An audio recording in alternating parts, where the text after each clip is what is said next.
Yeah, hey, Hey, I'm gonna call back in a minute too.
one minute.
listening to Radio Sputnik,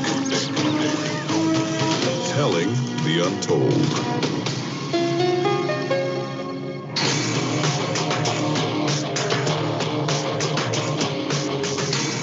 Fault lines.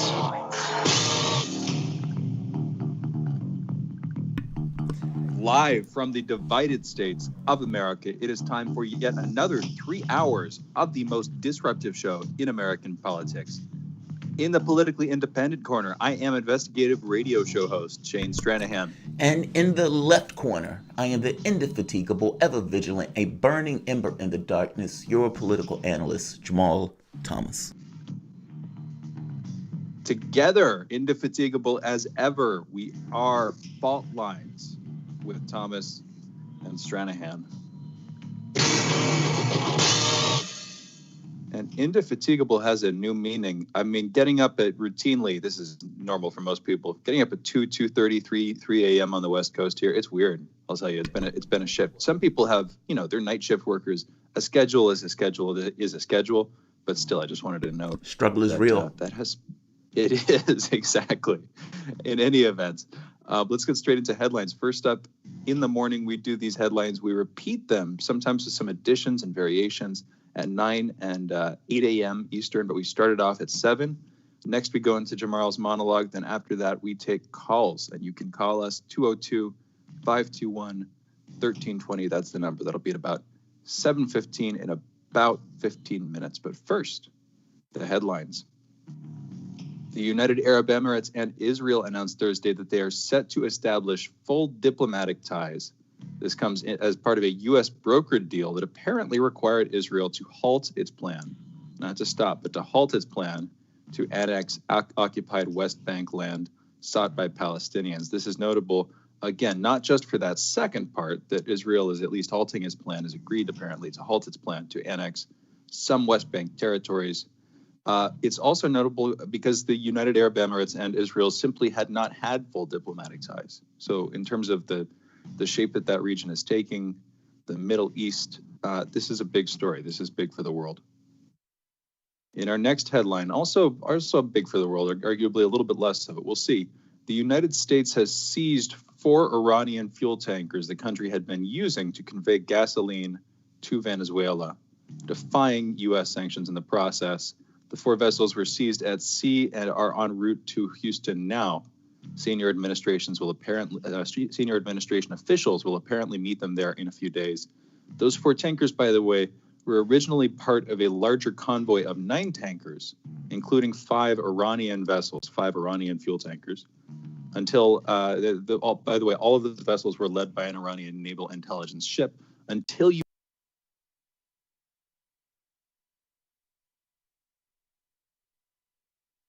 broke off from that group, and again, now they're being conveyed to Houston. We'll see where this goes internationally. In our next story, presidential candidate and former Vice President Joe Biden has called for a 3-month mask mandate for every American. That came yesterday, specifically calling for a, quote, mask mandate nationwide starting immediately. I'm going to be playing a clip here from Biden in just a second. President Trump pushed back, telling Biden to stop playing politics with the virus and arguing that Biden's advice was regressive, unscientific, and bad for our country. Let's hear this clip. Let's go straight into this. This is Biden talking about the masks. So let's institute a mask mandate nationwide, starting immediately, and we will save lives. The estimates are we'll save over 40,000 lives in the next 3 months if that is done.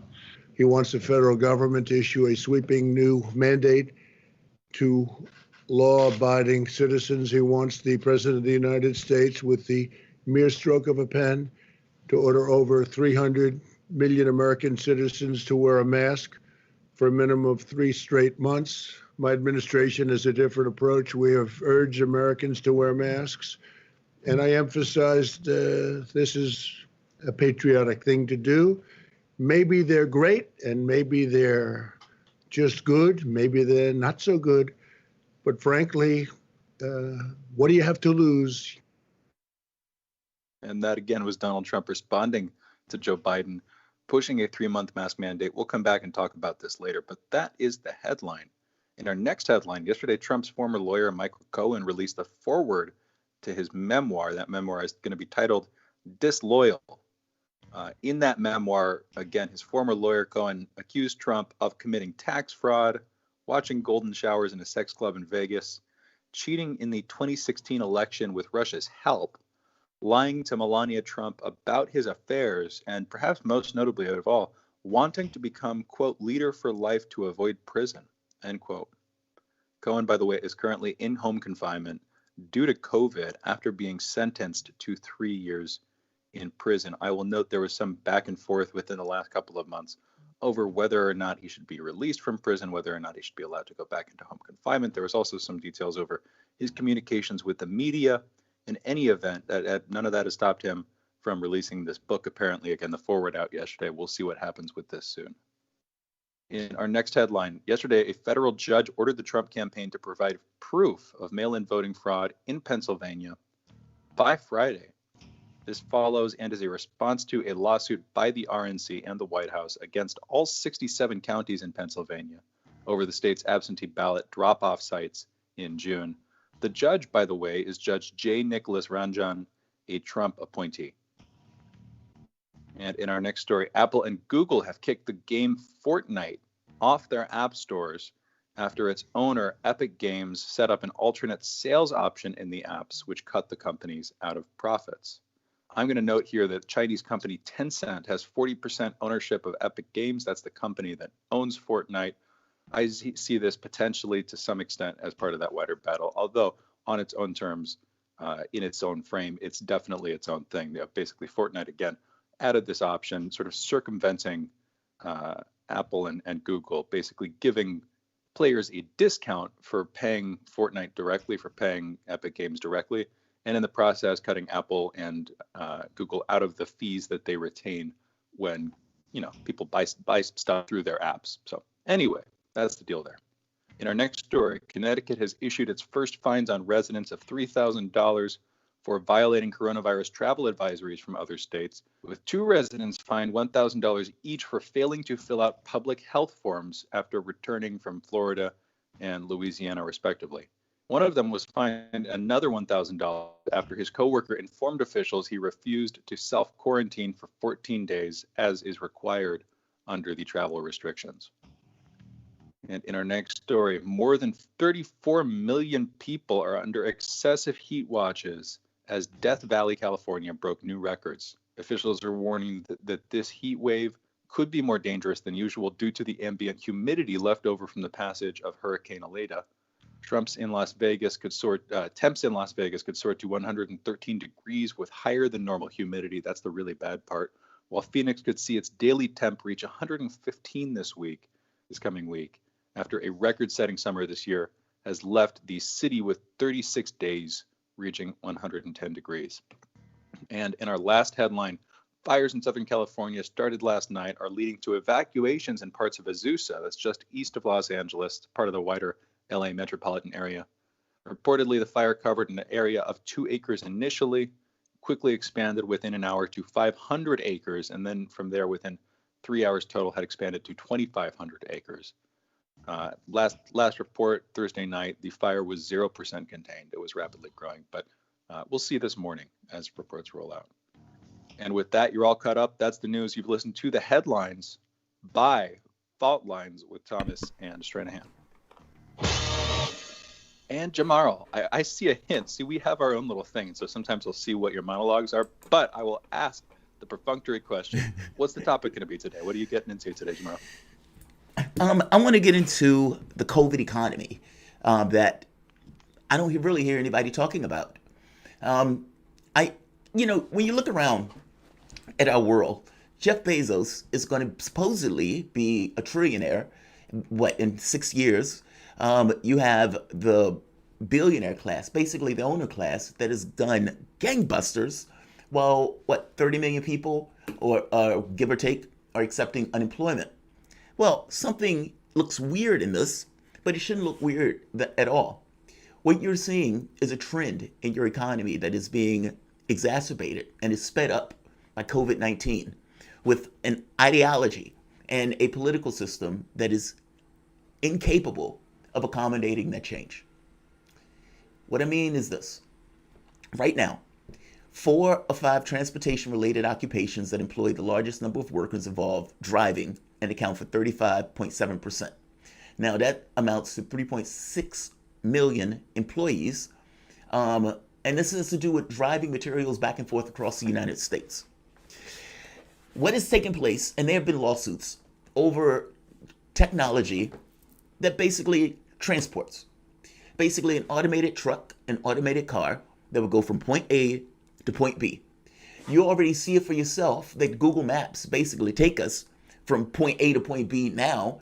The only thing you need to add to it is just the ability for that particular item to go on the street and function as good, if not better, than human drivers. And what I would tell you is at some point, they will get better than human drivers. The arc of technology, it gets better. Tweaks. Yeah, there'll be setbacks, but ultimately, what you're going to have within 10 years is a car that can solar power, so it doesn't have to stop anywhere. It will get loaded up by robots who will fold itself on the truck itself as it delivers its goods, where the robot will unfurl itself and, just like a person, walk it to a place and put it down. What I'm telling you here is that all of these workers that are working in this particular industry are going to lose their jobs. They're going to lose their jobs because a company philosophical responsibility is to get as much profit as possible. And in doing so, workers are expensive. They get tired, they get blue, sometimes they get angry at their girlfriends or boyfriends or spouse, or you have other situations where they get ill, they get sick, for example, like in the COVID-19 case. And in those situations, it's expensive to have that worker. If you can automate that worker and fire that guy, then right off the bat, you can expropriate the additional cash to the top. Now, this is the same idea if you were sending items overseas in order to get them built overseas, where you fire the worker. That guy was getting $16. You pay whoever the other side of the globe $3, and you export the products back into the United States. I'm saying that robotics is basically the same idea, and it's something that is being sped up based on COVID-19. The transportations, the deliveries, the items that need to get from point A to point B, the number of people that stopped going to retail stores because they were terrified of getting COVID, and what did? They order from places like Amazon or Walmart. You have all of these delivery services that had to ramp up production in order to get those items from point A to point B. Do you think that's going in the closet? What do you think happened to many of those retail jobs? Those jobs folded. And in those jobs folding, many of those people are not going to be able to go back to those companies. Again, the companies folded, but those jobs are no longer there. A large percentage of those jobs. And so you have this situation now where all incentives in the world was going to be to push for that process to get automated. The companies have been working on human robotics in order to take those packages, and I've seen those things work at this point. And again, within 10 years, you're going to have the drivers replaced, and you're going to have the people who are delivering it replaced. This is also going to include Lyft. This is going to include Uber. You're going to talk about service jobs. What about fast food jobs? Same thing. People are complaining and saying that they want 15 an hour. They should get 15 an hour. They deserve it. They're people. They're working in our particular system, our economy. Why not? Why shouldn't they have a living wage? It's a misnomer that these people are teenagers, and even if they were, so what? They should still get paid a decent wage. Now, if they get 15 an hour, and there's a burger flipping robot that comes out for $14.90, they will be fired, and the burger flipping robot will be put in to do their job. And it would sit there, and it would flip the hamburger. They would even put a smile on its face. They would put a shirt that said, "I love my job." And those other people across the United States up in smoke. All of this has a natural momentum to it when the explicit purpose is to maximize your profit. And you could do so by getting rid of the human element and replacing it with a robot. Even factories. You could have factories where you close down, you get rid of the heating units, get rid of the lights. You can run it in the wintertime. You can run it 24 hours, and the entire system can be automated. And I'm telling you, this is around the corner. Every incentive in the world is for this to take place. And because every incentive in the world is for this to take place, our society needs to start dealing with that reality And that reality has been sped up because of COVID-19. It was coming anyway. Every bit as much as the elevator man being replaced by the elevator or the horse and buggy being replaced by the car. These things are going to replace us. And as a society, we need to start dealing with those things. But instead, we're dealing with Trump. We're dealing with Joe Biden. We're dealing with all of these other things that have absolutely nothing to do with the significant change that is taking place in our economy right now as we sleep. You guys are listening to Fault Lines with Thomas and Stranahan. We'll be back in a moment.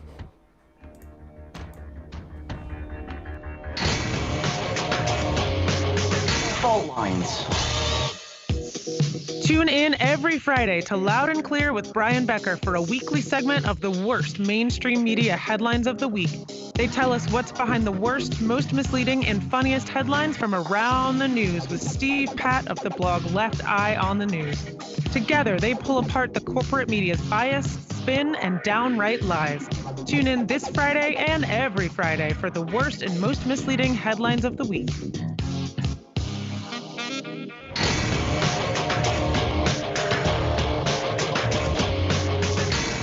Fault Lines. And we're back. You're listening to Fault Lines with Thomas and Stranahan. We are taking calls, by the way, 202-521-1320. That is the number you should call. Again, 202-521-1320. Oh, and we're playing on the radio. Why not tell you where? We're in Washington, D.C. right now. We're on 105.5 FM and 1390 AM. We're also on in Kansas City, 102.9 FM, 104.7 FM, and 1140 AM. Oh, yeah, we're also online. We're on audio options, including Spreaker, Stitcher, iHeartRadio, Apple Music, and Spotify. We're also on video. Just go to youtube.com and do a search for either Fault Lines Radio. That'll take you to our main channel. Or if you do a search for Jamarl Thomas, you will see his bright and smiling face live also every morning, the full 3 hours. On Twitter, by the way, just go to twitter.com/FaultLinesRadio. That's our handle, Fault Lines Radio. You'll see us there. Subscribe, follow us there. And up top, you'll see the Periscope with live video daily, too. Every day we're live, at least. And we're taking calls, 202-521-1320. Jamarl, you were talking about the nature of our economy, the nature of any economic shift. Really what you were talking about on a deeper level is sort of the basis of I guess, what we call capitalism, or something like capitalism anyway, where specifically you have this contradiction. Well, wait, I don't even think it's capitalism. I mean, like, even in a socialistic system, the for-profit pursuit of art is capitalism. Yes. So the for-profit pursuit part of it is capitalism. That's specifically because, and here's the thing, is that what is capitalism? It's that you have some certain innovative potential that human beings natively possess.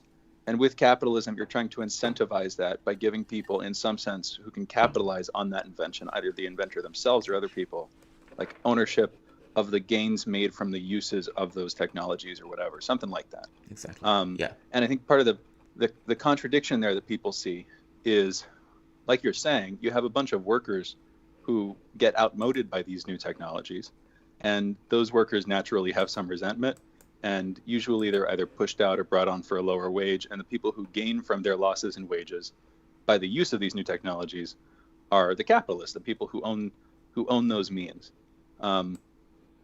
So I think, anyway, that's the fundamental sort of contradiction there, and then essentially the push is that people will eventually revolt or rebel or sort of wise up in some sense and surpass the capitalists. I don't know. I don't see that necessarily happening, and that's why ultimately I can't say that I'm anti-capitalist in the same sense that I'm not against the weather. I just see capitalism as this sort of inherent propensity that civilizations have developed once we've gotten to a certain level of contracts or something like that.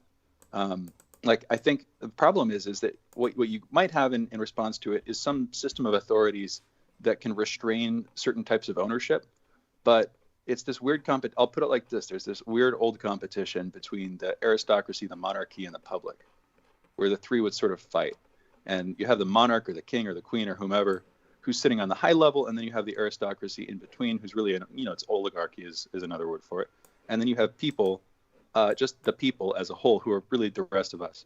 And there's this, because it's a triad, they each have their own relationships with the other parties. And historically, the monarchy seems to have reined in the aristocracy, but also enriched itself over time. Anyway, the same could be said maybe for the rise of capitalism. It seems like the capitalists have become the new oligarchic class. They become the new aristocracy. But you might want something like an aristocracy. You might want something like an intermediating layer between the executive power, which is, in our case, become a federal republic or whatever it is at this point. You might want something, I don't know, you might want something in between there. Then there are people who push for a classless society. But that just seems idealistic to me. Humans seem to want to divide themselves naturally into separate groupings. And I don't like some of the things that humanity does, but who am I to really dispute with humanity as such? I don't know. That's my sort of overall take. But we are taking calls. 202-521-1320. Does not need to be merely mutual monologues on our part here. I would say this, that if, wait a minute, can you hear me okay? Okay, good. There we are. I was making sure the mic, I couldn't see the mic button. I would say this, even if, postulate for the moment, you're still in a capitalistic system. Say there's nothing else. Say that, that we're Fukuyama. Oh, we're all Fukuyamas. This is the end of the world, per se. And even within a system like that, where you're going with this notion of private enterprise and accruing cash and everything else, you still have to deal with the contradictions of that. I mean, basically, your society, as it goes just through momentum by itself. And by the way, even if it wasn't a capitalistic system, there would still be a pressure in order to cut down on work and cut down on labor and finding technology as a way out of that. So the technology thing is always there. The catch is your society ideologically mature enough to deal with it? Because it's coming regardless. So it's like you can't just kind of bury your head in the sand and pretend as if these changes aren't coming when these changes are coming. I mean, there's a reason that Jeff Bezos said talking about that he's going to be a trillionaire. There's a reason that the guy from Walmart and everything else have been doing so well. They have had systems that are in place that would allow them to make that change. It's kind of like Napster versus Tower Records, or Amazon for that matter versus Tower Records and some of these other retail shops. There's a natural momentum for it.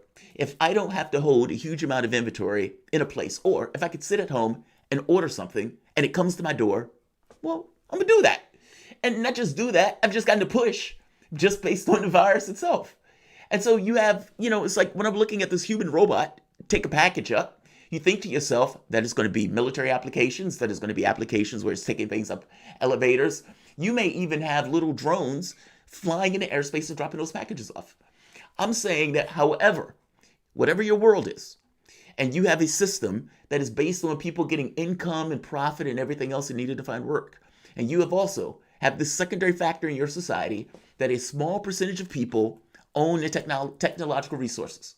So how do you deal with that, especially when the capitalists don't want those people to have jobs in the first place? Their point is the profit. The stupid human trick matters less. Meaning all of those people who are dependent on those jobs to live are going to lose those jobs based on the natural momentum of the society itself. And the society has no conceptual mechanism to deal with it. I mean, Yang comes up with the UBI, but that still has the fundamental problem where you have a small number of people who have control of the resources. And those people, even if you gave people a UBI, that stuff can be taken away in a heartbeat, because at the end of the day, the people have no power in that process. They're just being bribed by universal basic income. We have a caller, but I think you get my point. I think that's a problem. I do. Yeah, go for it. I can take 3, 5, maybe 6 seconds to respond to that very briefly, and then we can go to calls. Let me try to time myself here. Some technologies might inherently destabilize authority, and broadly, if those technologies are also good for people, I think there's a chance. Otherwise, technologies just enable authority. They just enable power, usually, because power co-ops those technologies, comes to own them, and then it gets complicated. That was more than 6 seconds, but we should go to calls. We've got Michael calling in from Silver Spring. Michael, you're on. What's going on? Hey, I didn't get your last point, Shane. So hopefully you can repeat it. But I just wanted to mention with the capitalism topic also first, if you don't mind, is that, like, what about the fact that you have to get certified and you have to get licenses for every single capitalistic function? Like, I mean, like, you can't just start your own cable company, or you have to get licenses from the government. Like, the government is very involved in this capitalistic structure. So is it really pure capitalism if you get Well, it has licenses to be. for everything? Well, it has to be. I mean, like, there's no. If you have two companies, and those two companies make a contract, who's enforcing the contract? I mean, unless you're going to have these companies with their own little private militias, you're going to need this kind of government there to either deal with the class conflicts between the rich and the poor and to kind of mediate those two things, or for that matter, deal with the practicalities of companies need some way to mediate their agreements and their contracts. And if you don't want private militaries, well, you're going to need something there. The government just kind of, it springs out of almost a necessity of sorts, and just for people to interact with one another. And especially when, the advent and the rise of the capitalistic system, at that point, it just kind of feeds, one is necessary for the other. I mean, I'm sorry. That system is necessary, or government is necessary for that system to even function. So it's not. Maybe. I don't think. Maybe. You don't think so? Well, maybe this stuff is all complicated, and there are devil's advocate positions I could take. One being here. I mean, what is the means of production anyway? If you have a licensing authority that can prohibit or permit people to create things, to act, either to provide services or to produce things, then it's like is that itself, who watches the Watchmen? Is that itself an ownership of a means of production? And if that's publicly owned, if that's a government authority that's doing the licensing, is that actually capitalism? I don't know. I could throw out different positions here. And I think part of the thing is we're just using this definition, capitalism as the private ownership of the means of production, which is this little axiom that we sort of take as if it's representative of this larger economic monolith we see in different forms in different states around the world. But it's not. It's just these are terms that we use. And the sort of reality is organic and grows, and it's outgrown the terms that we've used for these things, I think. We no longer exist for sometimes. Either a purely I agree with you on that. Purely socialistic economy. Yeah, we're a mixed economy. I mean, so it's not like we don't have this. I don't think anywhere has this laissez-faire capitalism stuff. I mean, like I said, I don't know how that works. Like, who built the roads? Who's going to be the military? Who's like? You have all of these practical things. Like, for example, if I decide I'm going to build a bridge, and somebody's going to say, "Well, wait a minute. Do you know how to build a bridge?" I'm going to figure it out. Now, clearly, if you're building something like that, you want somebody to give some kind of okay for that. Now, you could say that, you can have a private company do that. But can you really have a private company do that? Especially if their objective in it is cash. I mean, I just think there's some situations where you don't want that factor involved in it. I think healthcare is one of those cases. I'm not pushing for all private licensing companies. Just to be clear, I was sort of just trying to articulate one of the possible differences there, or something like that, or trying to point that out. Yeah, that the fact that the government gives a company that doesn't make it capitalistic. Like Yeah, that doesn't necessarily make the system capitalistic. So it's not like we're operating in some sort of pure system. Not that you were saying that. I think Michael was he was pushing back from another perspective. He's positing that. I was responding to that. Exactly. All right, so we have Tarif in New Orleans. Tarif, what's up? Yeah, I have 3 comments. My first comment, I called the register yesterday, and I found out that the mail-in ballots is for 65 and older. So I assumed last week that I was missing out on one, but I wasn't. It was just for 65 and older people that were receiving them in the state of Louisiana, and people that request them. That's living outside the state. So I had made a mistake about that. Good of you to talk about it. Thanks, Tarif. Right now, Santa. I was watching the High Wire yesterday. The Atomic Energy opened the Susanna Field Lab, and they buried nuclear waste on the property, and they didn't clean it up. And what they did, they got around the law by declaring it a Native American site, because they found some arrowheads and some Native American stuff on it, so they can get around from cleaning it up. They posted, they had people called Cancer in that valley and whatever, and Simi Valley and everything. So please, people, call Governor Newsom, and get them to clean up that nuclear waste, them barrels that they just dispose in that area. They need to be cleaned up. The Santa Susuna Field Lab. Santa Susana Field Laboratory. Yeah, that's in Southern California, Simi Valley, California, kind of near where I am. Yeah, interesting stuff. Yeah, it needs to be cleaned up. And my last comment is dealing with the vaccine coming out of Russia. You should not make this political. If Trump can meet with Putin and he can get that vaccine from Putin, now I'm not all pro-vaccine, but if it can help save lives, and Trump can get it from Putin, and the political establishment over here jump on Trump and trying to prevent him from getting that vaccine from Putin, then that means that they'd be using politics to stop medicine from saving lives. You see what I'm saying? And that won't be good. It's like they use politics to stop hydroxychloroquine. If they use politics to stop this vaccine, and Putin them saying, the Russians saying that it's working, then that won't be good. I hear you. No, okay. Tarif, thank you for the call. We've got to go to a break. That would not be good. I mean, in fact, just real quick, we got to go into a break. But Russia, assuming this vaccine works, if the U.S. or other countries deny it for purely political reasons, some geopolitical calculus, whatever, like you're saying, there are potentially hundreds of thousands of lives on the line, if not more, in the long run. We'll see what happens, though. I don't think we'll be that hard-hearted, but hopefully, hopefully I'm right. We'll see. Anyway, we'll be back in a minute. You're listening to Fault Lines with Thomas and Stranahan.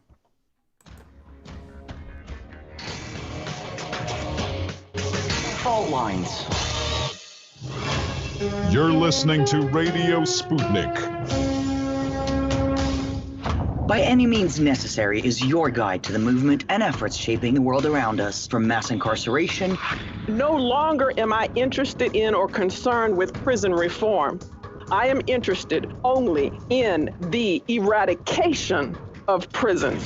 To the battle between police and water protectors. It was a pretty punishing disregard for the sanctity of human life, that unleashing water cannons on peaceful, prayerful water protectors. From efforts to protect the environment. The climate movement is ready to, with plenty of opposition research and force and strength, along with, the right of both science and morality, to fight them on this. To the movement for Black Lives. When I first saw the Michael Brown video, when I saw that it clearly contradicted the narrative put forth by the Ferguson Police Department and by police supporters in general, 3 words came to mind: color me shocked. Stay tuned to By Any Means Necessary, 5 days a week here on Radio Sputnik.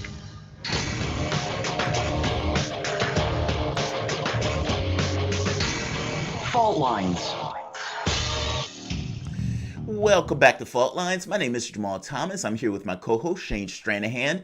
We're coming to you out of Washington, D.C., and if you are in the area, you can listen to us on the radio at 105.5 FM, 1390 AM. We're also in Kansas City at 102.9 FM and 104.7 FM. You can reach out and touch us, not in necessarily a salacious way, but in just the typical way to involve yourself in the conversation at 202-521-1320. But right now, we have Mark Sloboda. Mark Sloboda is an international relations and security analyst, and I would say a friend of the show. We've had him on before. Mark, welcome to the show. Thank you for joining us. Shane, Jamarl, thanks for having me. It's always an honor and a pleasure to be on Fault Lines. Oh, thank you. So we brought you on because there's been weirdness, oddness, strangeness going on in Belarus. Belarus is supposedly the last European dictatorship, and with the protests and everything else that were going on, we wanted to get an understanding, an update of what is taking place on the ground in Belarus. So, can you give us an update on what is taking place during the context of the election, just before the election, and the political chaos that ensued around that time frame? Also, just the brief understanding of why Belarus is considered the last dictatorship in Europe. Sure. Okay. So since Belarus has been ruled by one man, Alexander Lukashenko, as president of the country since 1994, 26 years. He is running or ran for his 6th re-election as president of the country. And what he did in Belarus is return to a Sovietish-style government and economy soon after independence when the Soviet Union dissolved. And doing so, he avoided the chaos of the privatizations, the loss of people's savings and jobs, mass unemployment that occurred in Russia, by all accounts, is still occurring in Ukraine and across much of the former Soviet Union. But with that economic stability and security came a government that was, by all accounts, not as free as others. And he is rightly referred to as a strong man.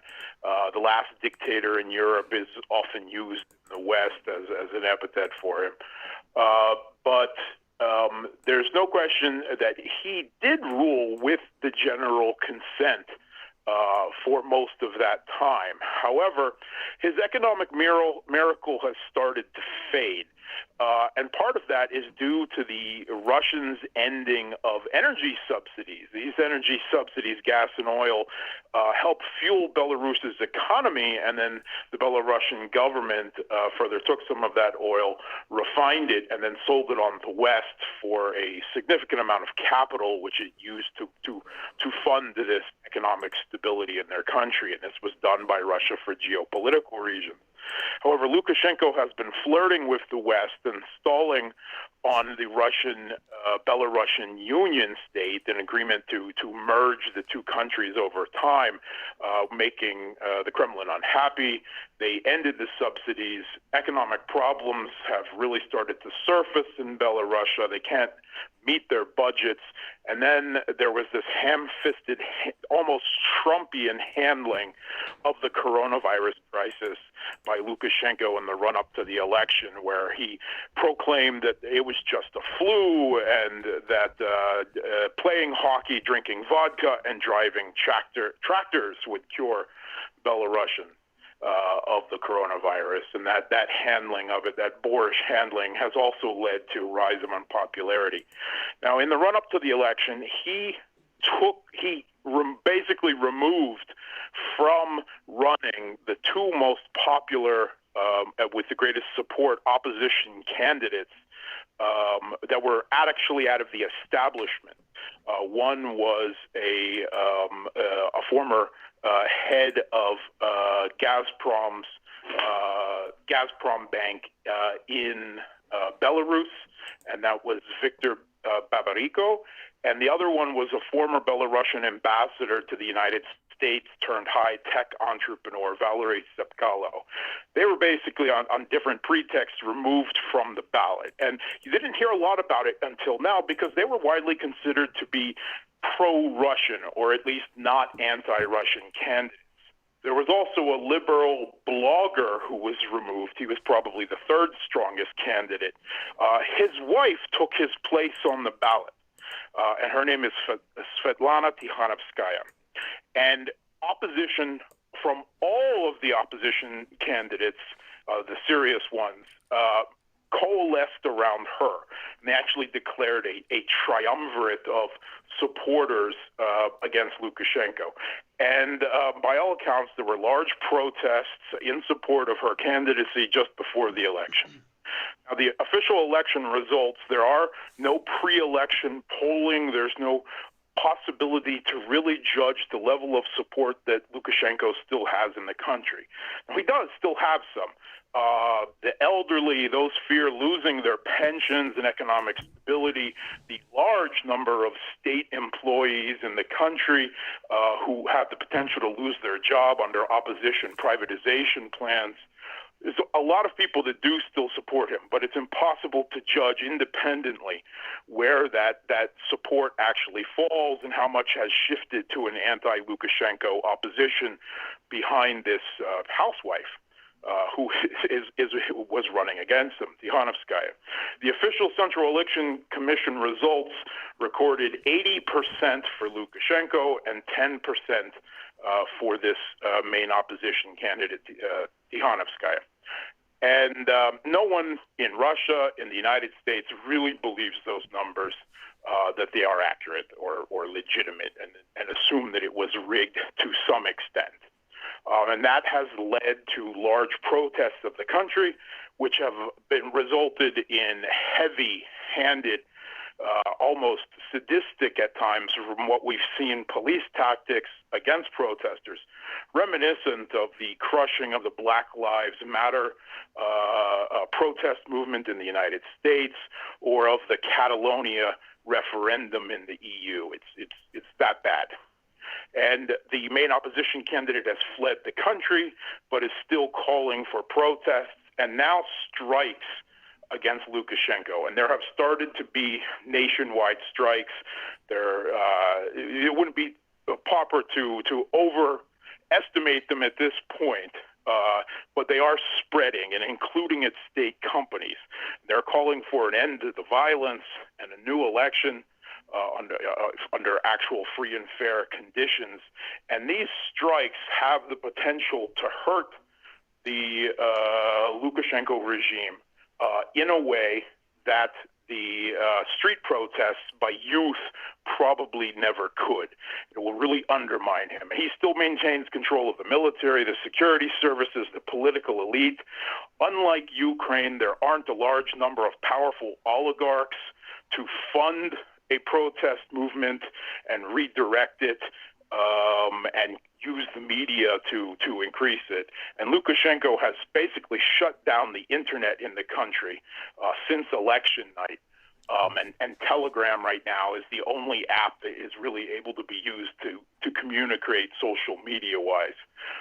But it does seem that there is a slow-rolling opposition. The pictures that have been seen have made the general population start to sympathize with what were up until now probably a small, very vocal and active protester minority.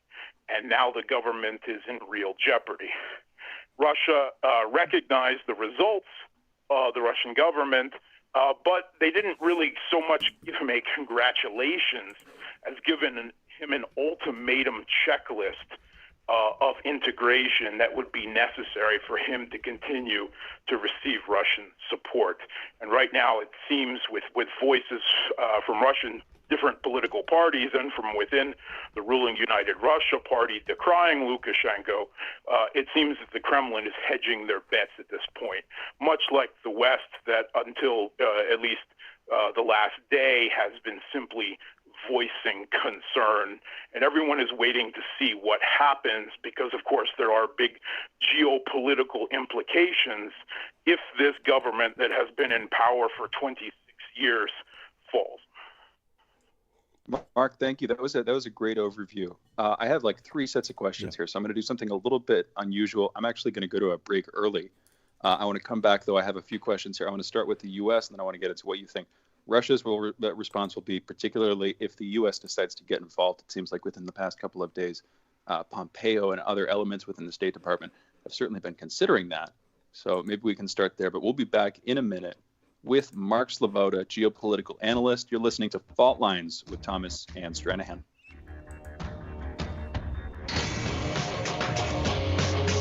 Fault Lines.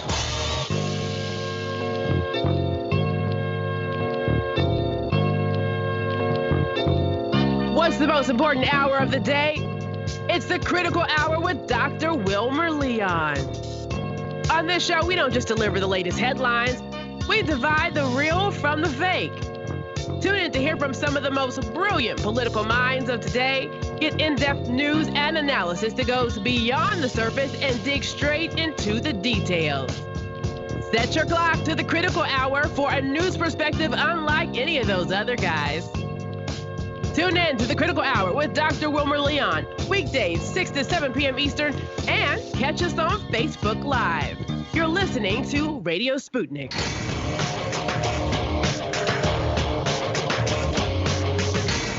Fault Lines. And we're back. You're listening to Fault Lines with Thomas and Stranahan. We are joined for this segment, continuing a conversation we picked up in the last by Mark Sloboda. He's an international relations and security analyst. Thanks again for joining us, Mark. You gave a great overview in the last segment of what's going on in Belarus, a bit of the history of Lukashenko's presidency, as well as this election, what's been happening. I want to turn to the U.S. Pompeo has been threatening sanctions within the past couple of days, saying that that might be necessary from the U.S.'s view, saying that we're definitely considering it. We're also potentially weighing in a little bit more heavily than sanctions. I don't know what that would look like, but maybe we can start there, and then we can move. If you're interested in the conversation takes us, I'd like to talk about the Union State, also what that looks like from Russia's perspective, and what they might do depending on what the U.S. does. But naturally, we should start with what the U.S. is going to do. What do you think is going to happen here? What prospects do they have? Do you think Lukashenko would make any concessions? Do you think that's what they're aiming for? Or do you think this is just a pressure move? What's your take? What do you think is going to happen, Mark? Yeah, well, anytime that Pompeo promises to bring freedom or democracy to a country, I think the country had better beware. And of course, if the elite and security services and military start to fracture, start to defect, and Lukashenko continues to fight to maintain power, then there's the potential for it devolving into a genuine street revolution type chaotic moment where there is the potential for the U.S. to move in a bigger way, exploit and hijack the situation for what they really want, which is, of course, to geopolitically flip the country to the West. There is not a lot, unlike Ukraine, which had Western Ukraine, there is not a lot of anti-Russian nationalist sentiment in Belarus. There's national identity issue, divisions in the country, and there's not these oligarchs. So the levers that the U.S. has to work their color revolution evil magic don't exist to the same extent in Belarus as they did in Ukraine. Right now, U.S. Interference is mostly restricted to its state media, Radio Free Europe, Radio Liberty, Voice of America, and a few others, completely, constantly denigrating, even in the run-up to the election, Lukashenko and supporting the opposition candidate, something that U.S. intelligence and media and politicians regularly refer to, done in a much lesser way, as interference and meddling in their domestic politics.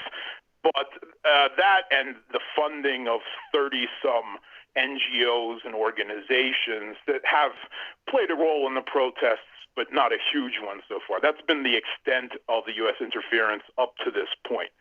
The West is kind of loath to enforce sanctions because they know that Russia already has enormous economic leverage over Belarus. It's by far its largest trade partner. And if they put sanctions on, they know that will force Lukashenko even closer to Moscow, force him with this leverage to integrate more on with the Union State, the Collective Security Treaty Organization, and the Eurasian Union, more on Moscow's terms. And that would be self-defeating geopolitically, which is why they haven't done it so far. Lukashenko has been flirting with them recently. In the last few years, he has been playing Russia and the West off to each other to his own advantage. Well, that's come to an end. So the U.S. they don't want to put sanctions quite yet, but they may be forced to kind of by their own propaganda and rhetoric. The other option, of course, is to simply recognize another president. I'm waiting for Pompeo to announce that the U.S. recognizes John Guaido as the only president of Belarus.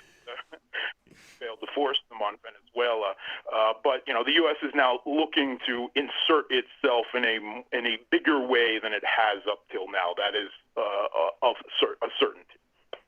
I can that's very clear. I just don't know who that opposition candidate would be. Like you're saying, Svetlana Tikhanovskaya. She's the one that we were talking about the other day when we were giving the sort of main opposition candidate at this point. We didn't get into the background when we were doing headlines, but I mean, everything you're saying, obviously true. There is this recent history. I just don't know who that person would be. And then on the other side of things, you're talking about a sort of more grassroots color revolution, something like that, where the U.S. state, intelligence maybe decides to get involved and back some sort of in the streets revolution. The problem with that is, again, like you're saying, there's not nearly as broad of a base. There's not a national identity that people can rally around in that revolution. And the whole process of going through not lustrations. Not an anti-Russian one, yes, certainly. Mm-hmm. Yeah, I just don't see how that process would work. I don't see there being a substantial enough cohort, or there, really what it would be is some kind of internal elite within the country. Maybe there's something like that, but it seems like as the last dictatorship, there's not enough of that to effectively go through with comprehensive government reforms and create something even at all functional for the midway process, let alone on the other side if you want to try to create a new state. But maybe we can get into Russia's relationship with a little bit. So back in '96, you were talking about the Union State earlier between Russia and Belarus. This has been going on for the vast majority of Lukashenko's presidency. Maybe we can get into that. This seems to be one of the sort of key lingering issues, maybe the key lingering issue in Lukashenko's foreign policy.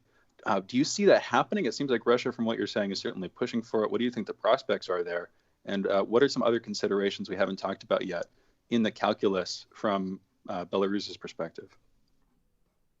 Yeah, the Russian-Belarusian Union State was an initiative early on in Lukashenko's presidency when he had better relations with the Kremlin to slowly, mutually merge the two countries economically and politically. For instance, there's no visas required to go back and forth and so on. But Lukashenko has been dragging his feet and kind of milking the process for energy subsidies and other support, military funding from Russia for a long time now. And the flirting with the West, as far as the Kremlin has gone too far.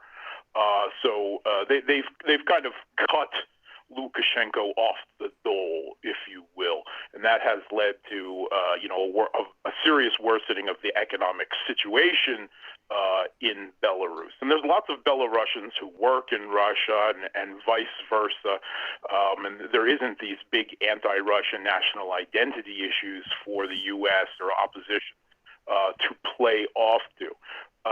Russia doesn't want primarily Belarus geopolitically flipped. That's why they're pushing the Union State after Ukraine, so as to make it impossible to separate Belarus in that kind of way from the historical relationship that the two countries have because of the threat of Belarus becoming a NATO base pointed, right at the heart of Russia, you could argue that Ukraine has been made into.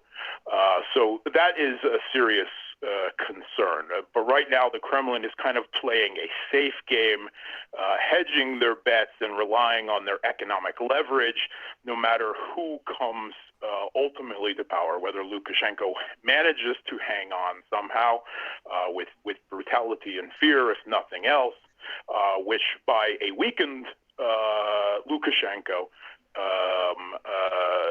once again a pariah from the West under sanctions, will have little course but to work with Moscow. Or a opposition candidate, whether it's Tikhanovskaya or new elections result in someone else, like Babariko, that Russia's economic leverage will still overridingly, force Belarus into the position of not geopolitically changing their alignment. Let me ask you this: if it was the United States, and it was let's say a client state, and the state was, let's say, close to us in some particular way, and there were difficulties or there were problems with the way that the person who was heading that particular state was acting, is there any potential for Lukashenko to be undermined from Russia itself?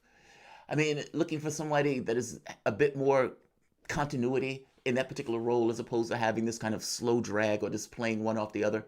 I guess I'm asking a little bit more from the standpoint of politics between the two countries and how far do those politics go in regards to the relationship between the two countries. Yeah, there's no love lost between Putin and Lukashenko, between the Kremlin, between Moscow and Minsk in recent years. But they do have a long history and a long tradition. There were accusations a few weeks ago near the end of the campaign that some Russian security contractors were in Belarus. They were arrested. There was a big scandal that they were there to support protests against them. That doesn't seem to be true at all. That seems to be disinformation. Security contractors from Russia, because Moscow was still, international flights were closed because of the coronavirus, have been flying out of Minsk to their destinations around the world, Syria, Africa, Venezuela, for months now. And this seems to have been a provocation, whether by Lukashenko himself, or there has been a suggestion that the Ukrainian intelligence service kind of set the whole thing up. But that seems to have been papered over. Russia doesn't want to set the precedent of directly undermining a leader in the former Soviet Union because of how that would play out with its relations with other countries like Kazakhstan, like Uzbekistan, Kyrgyzstan, Tajikistan, etc. It doesn't want to be seen as overweening. That's perhaps why it reacted as slowly as it did, or as minusculely as it did, to the overthrow of the Ukrainian government in an openly U.S.-backed putsch. Russia doesn't want to interfere. Russia wants to work with whoever the local emerges as a leader, whether that is genuinely democratic or something more authoritarian. Russia doesn't like to judge and interfere in other countries' politics, particularly on its own borders, because of the potential backlash for it. One thing, they've seen how badly it can work out for the United States, and they don't want it to ruin their relationships with that country for the long term, or its relations with other countries that might get cold feet from seeing that kind of treatment. Very interesting. One more question on that front. At the end of the day, then that means that he would have to be buffered. Then, if that's true, then the opposite has to be the case, where they can't necessarily let that government falls.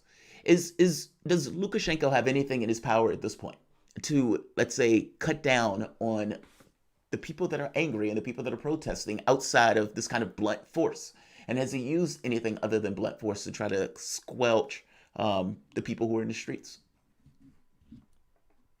Yeah, again, we don't want to personify it just in Lukashenko. It's also the security services regime, the state, if you will, the Belarusian state, that seems to, in my opinion, started to use force unprofessionally, not just for control, but now literally brutally to try to scare people. And I think that's having the opposite effect. It's actually causing more people in the Belarusian population to question the government. Maybe they gave their tacit consent before, but this is a step too far. I think that many people, at least that's what we're hearing out of the workers that are going on strike from some of the companies across the country. And he does still have control, as far as anyone can tell, of the military, the security services, the police, and so on. But particularly with state companies starting to join the strike, that's a real threat. They've actually aired scare videos on Belarusian state TV of a group of young people arrested, obviously met with a couple of truncheon blows, and swearing under question that they'll never get involved in revolution again. But these weren't, Banderite neo-Nazis or violent protesters. These were genuinely young people. Two of them were young girls. And I think that this really backfired on the Lukashenko government, and it really is starting to galvanize general sentiment against the government now. On hearing that strikes were occurring across the country, Lukashenko kind of made an economic populist appeal. Don't do this, as it will only aid our economic competitors in Russia and Canada. And that was the way he sure that that type of appeal is really going to convince Belarusian people that we're on the fence. That's not going to work. I don't think that's going to work. Mark Sloboda, we're going to end it here. International Relations and Security Analyst. You guys are listening to Fault Lines with Thomas and Stranahan. We'll be back in a moment.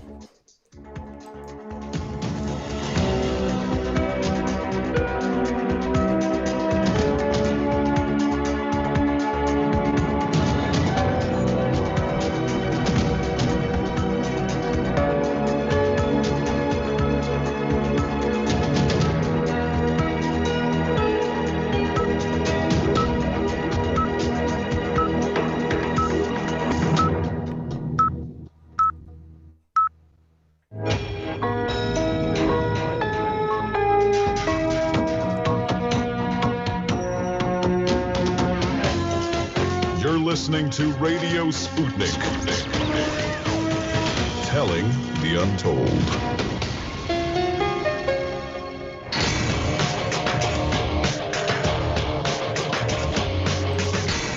Fault Lines.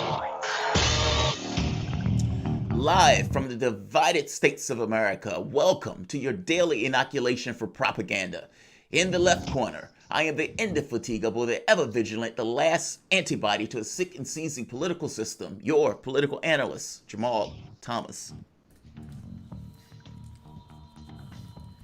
And in the independent corner, we have one Shane Stranahan that is typically sitting on a cloud and thinking of things in esoteric fashion. You're listening to Fault Lines. I am here. There was a brief malfunction, but you're absolutely right. Independent political analyst Shane Stranahan. This time I'm sitting on an oak tree's branches in the California Chaparral Highlands, meditating on life topics. Anyway, back to you.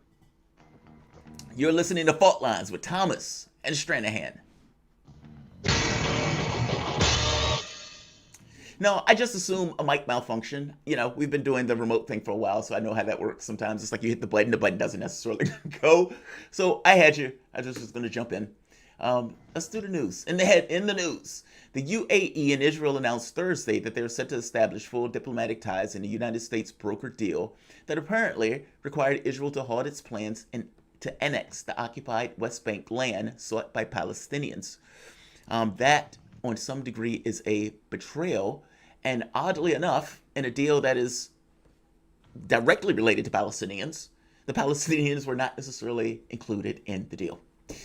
The United States seized 4 Iranian tankers the country had been using to convey gasoline to Venezuela, defying U.S. sanctions. The 4 vessels were seized at sea and are en route to Houston right now. Senior administration officials will meet them there in a few days.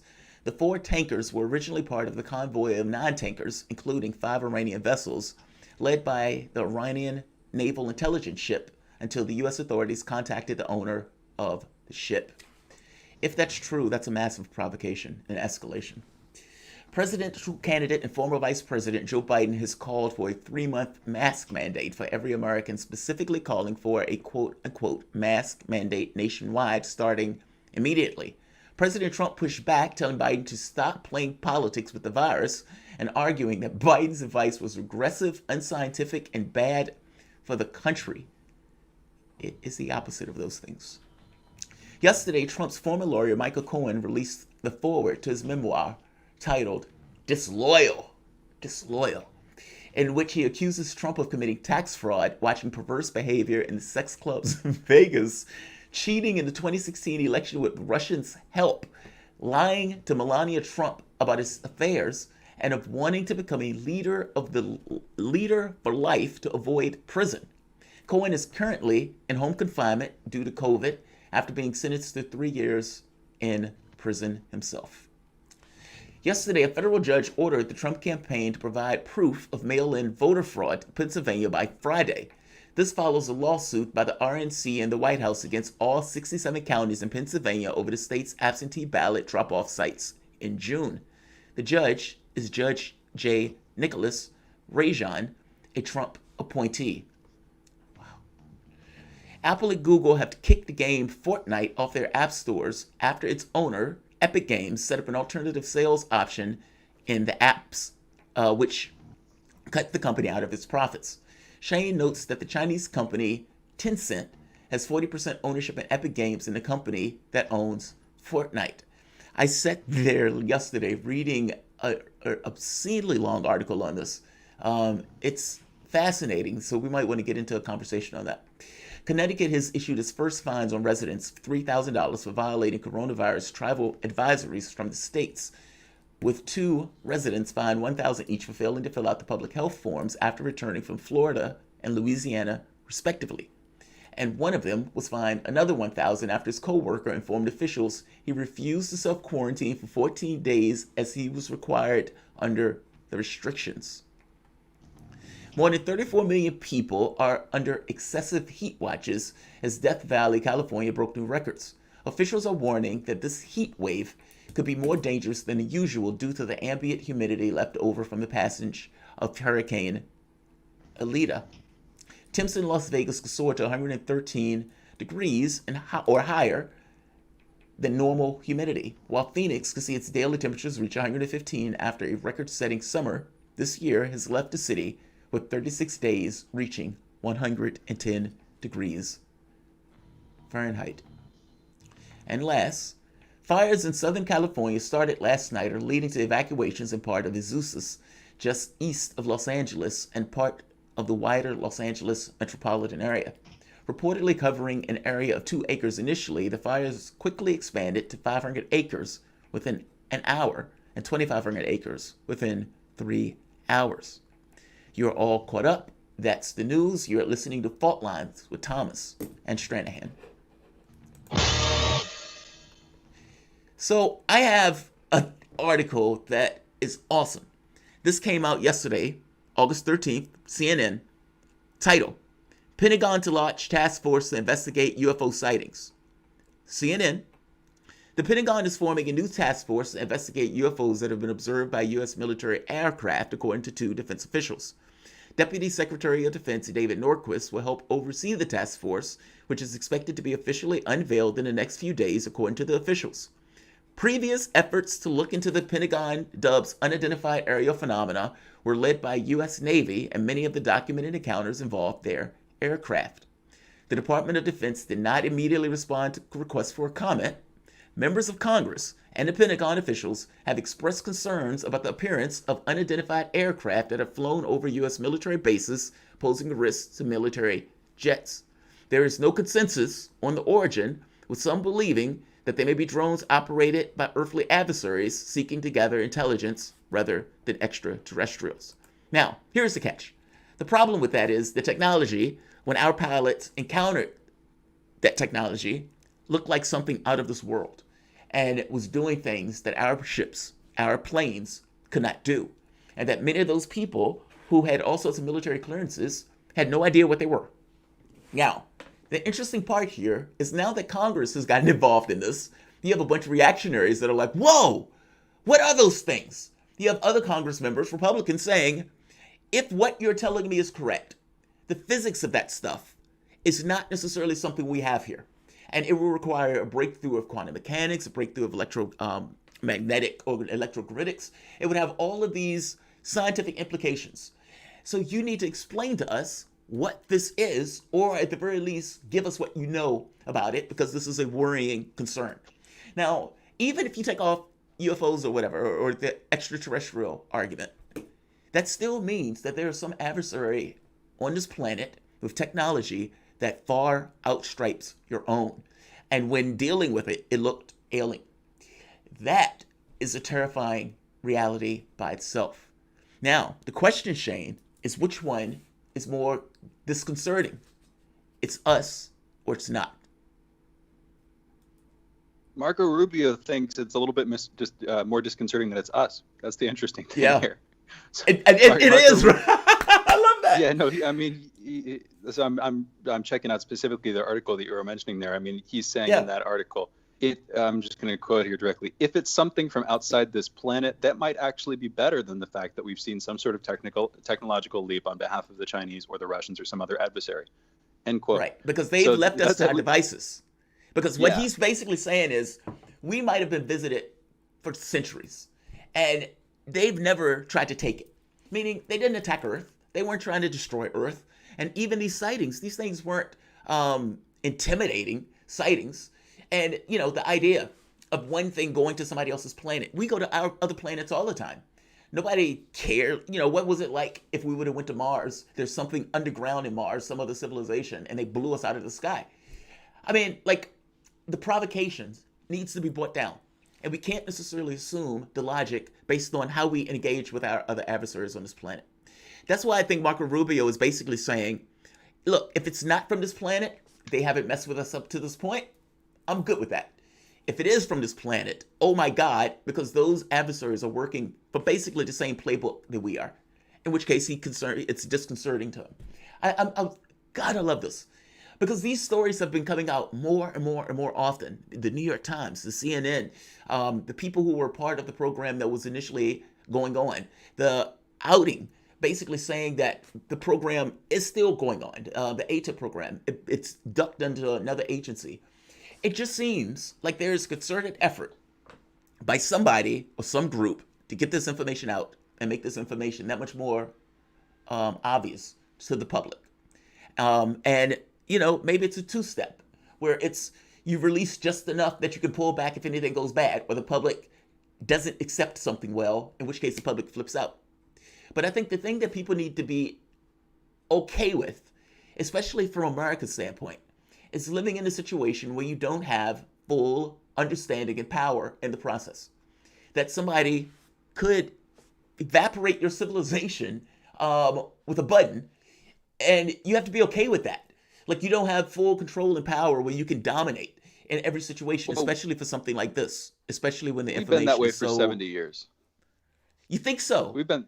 Yeah, I think around that's the whole nuclear crisis. I think on a sort of passive level, we've been that way since we've had nukes, since we've had sort of wide-scale nuclear armament, arguably more like 65 years maybe. You're right. With the real acceleration there. On that last day, right. Another thing here, I want to come back to this for a second. We do have callers. We are taking calls. 202-521-1320 is the number. We have somebody on the line. I just want to be. I want to get to this real quick though. There's the Fermi Paradox. You're very familiar with, I'm sure. Mm-hmm. Basically, we should see alien life out there, but we don't. We should see, just based on models, based on the number of assumed habitable planets and stuff, and how many of those are populated by actual life forms, etc. We should see them out there. So the question is, why don't we? Now, one of the exciting things, Marco Rubio doesn't get into this. Not surprising. Maybe he does somewhere else. It's just if you see aliens, that's an existence proof. That's a proof of existence of some alien species of another life form, whatever, getting off the planet, getting into space in some durable way. And that in itself is pretty exciting because there's this existential threat that a lot of people know, where if you destroy the planet, you destroy the only known source of this very unique and valuable thing, in the universe, life. Exactly. And so if you see that, then that's damn exciting in its own right. But we have calls. We've got Eric calling in from New Jersey. Eric, you're on the line. What's going on? This is a fun topic. I really like this one. But so the thing is, I spent some time intel analyst. Mind you, there's nothing any of this in related to the work that I did, but we would often sit back and laugh because it's typically the military technology is somewhere around 20 to 40 years ahead of its time, at least the kind of stuff that they had behind tech walls and whatnot. So for the longest time, the B-2 bomber was confused for a UFO, and a lot of the things that it could do, especially with sensors, really confused the hell out of everybody. Made it seem like UFOs were abouts. And to be perfectly honest with you, this kind of tech that seems like aliens can oftentimes be anywhere from a visual cloaking, not an actual Romulan kind, but in the visual, just a visual, an optic cloaking device to stuff that people don't realize exists out there. So I take all of this with a grain of salt because usually when they release this kind of stuff, it's a distraction because something else is going on. I wouldn't put it past this administration especially to try and throw even more distractions out there. All right, so Eric, I want to talk about that one real quick because that's a good point. Eric in New Jersey, thank you for the call. Look, my argument is always the same. It's either us or not. And what I mean by that is if this is some branch of human civilization that has developed technology, let's say you don't even have to have anything major. Let's say you figured out electrogravitics, just the ability to travel using gravity as a propulsion mechanism. What does that look like if you're viewing that from your own system? And for all we know, that could be 20 years off, in which case you have a technology that part of your planet or your scientists has basically cracked, that the rest of your civilization doesn't necessarily know about. And so seeing the device, you think that's not us. Now, if it is us, and you have the second branch of technology that is just basically blown away from your regular track of technology, for some reason that is more terrifying to me. Let's do this. Let's take a break and we'll come back and we can have a discussion. You guys are listening to Fault Lines with Thomas and Stranahan. Let's get some unidentified going. Fault Lines. Want to talk? Get in touch with us at radio@sputniknews.com. Yo! So Sean, what do you want to talk about today? Well, Bob, that's easy. I want to talk about the need to stop the development of self-driving cars. Again, Sean, you're driving me nuts. I think the self-driving car thing's already out of the gate. No, it's never too late. See, now the leading experts in the field, I mean, just pick one, whichever one, leading experts have repeatedly warned us about the dangers of artificial intelligence. Look, I'm telling you, man, we have to stop the robots by any means necessary. I see what you did there. Yep. Tune into our show By Any Means Necessary daily from 2 to 4 p.m. Eastern Time on Radio Sputnik. And don't forget to call in at 3:20 p.m. to our studio number 202-521-1320. And if you miss us live, check us out on SputnikNews.com, Spreaker, iTunes, iHeartRadio, Spotify, or wherever you listen to podcasts to stay up to date on the latest political, social, and economic movements shaping the world around us.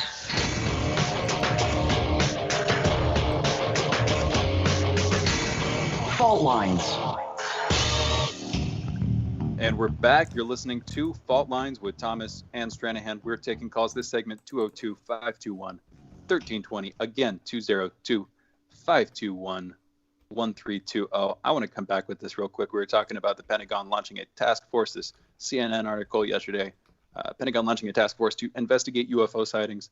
We were talking after Eric called in. He was talking about the idea that this is probably just us. There's we should take this with a grain of salt. There's a good chance this isn't aliens. This is just us. And then they're sort of throwing the story up as a narrative smokescreen.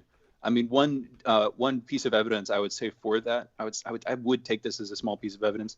The aircraft they're describing in the CNN article, I'm going to quote here, appeared to be small in size, approximately the size of a suitcase, and silver in color.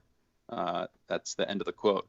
That sounds like a drone. And specifically, they describe the phenomena as, quote, unmanned aerial systems, end quote. That's the Pentagon's official terminology for drone aircraft.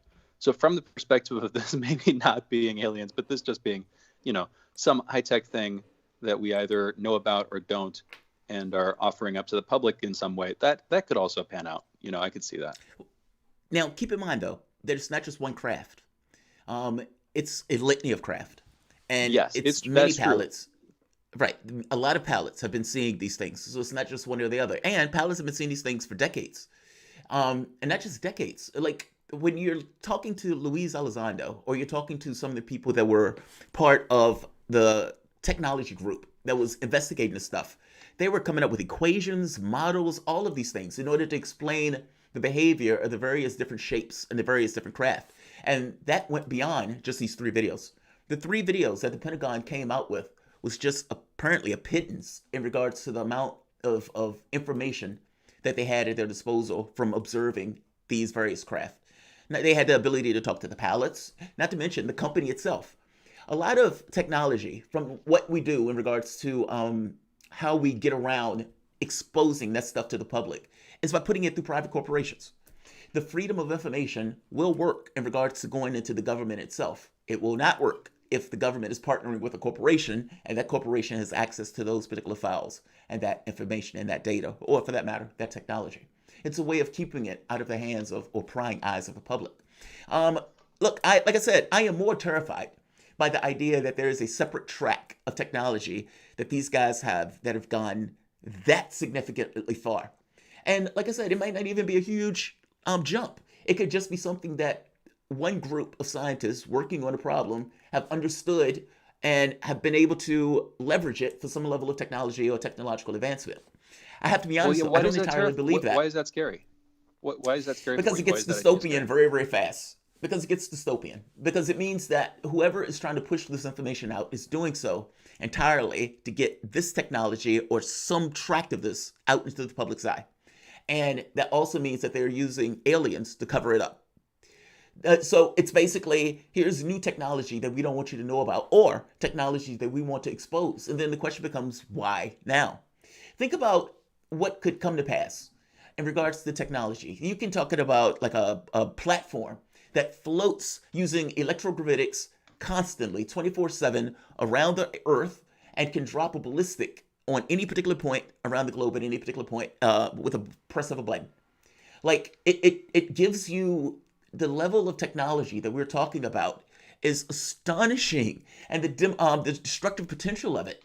I mean, we're talking about technology used in ways that we didn't even think was possible and leveraged as weapons. So, you know, the U.S. had especially the Air Force, had this want to be able to have domination of space. And if we're talking about technology like this, that is basically on a separate track from our regular technology, then that means that that reality has come to pass. And I don't think that's a positive reality. Here's a true devil's advocate position. I do not hold to this. There's a part of me that like kind of does, but it's like 15% or something, and it's kind of lurking in the shadows. And here's the idea. At least if that's what this is, at least there's somebody who has some control over something, and that's a kind of a good thing. Because right now the world stage seems to be everything is a absolute cluster bomb. Everything is blown up over everything else. Increasingly, it's accelerated in the last year, and nobody has any handle on everything. But at least if you have some Pentagon agency or something like that has this, and here's the thing, maybe this is again maybe the true too good faith version of the devil's advocate take. Maybe they had a good reason for withholding the tech. Like maybe there's some technology that people have reached that they've decided, if it were to be released to the wider public, could quickly lead to a cataclysm, some kind of catastrophe.